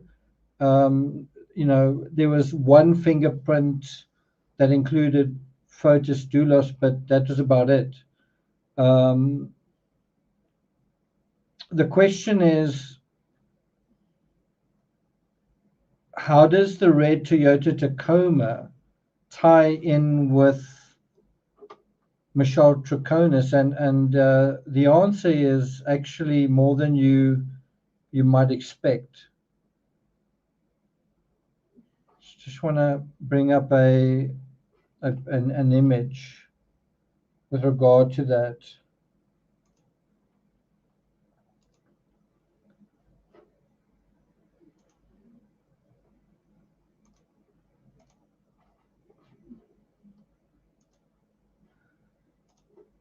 Let's just do it like that. So I'm going to wrap up in the next 5-6 minutes. But if you think about it, the red Toyota Tacoma is actually a strong area for the prosecution. Why?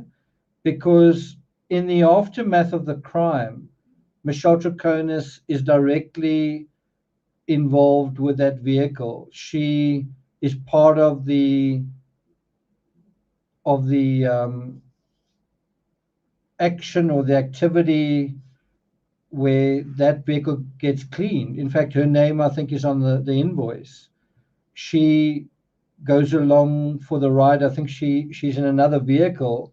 She's there when it gets washed. I'm not 100% sure if she paid for it. Not sure who paid for just see if this will come up.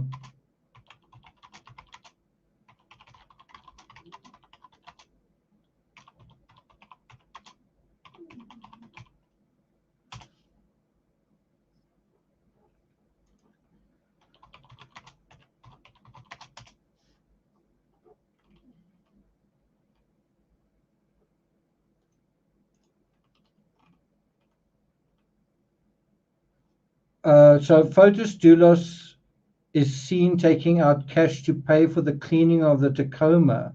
So he paid for it, but Michelle's name was on the receipt, I guess. And I think her number was on it as well. Quite interesting.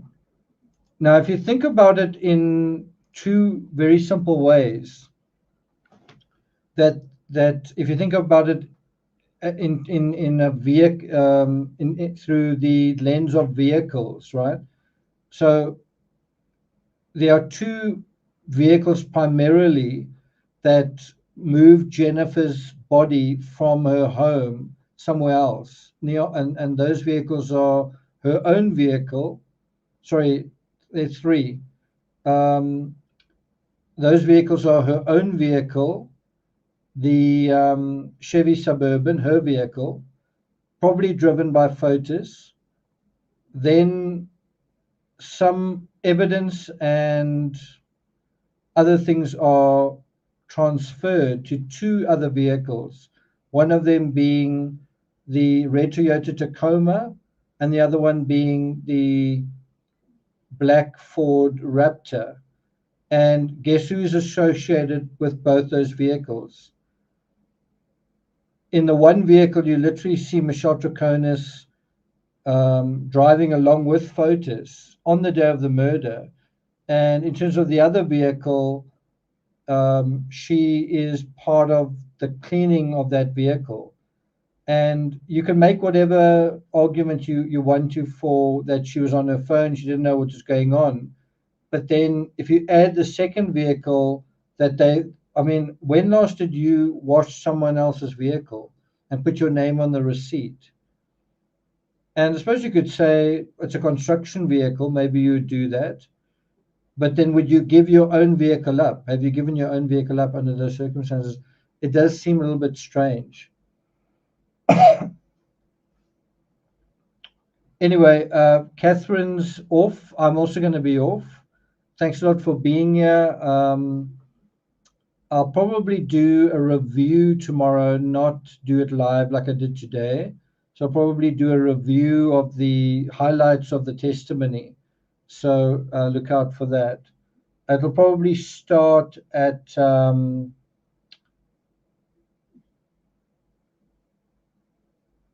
about 3 p.m. I'll probably start doing the review. Okay. Anyway, thanks a lot, guys, for being here. Thanks for those 1 or 2 super chats. Welcome to the new members, and look forward to seeing you here tomorrow for trial day 15.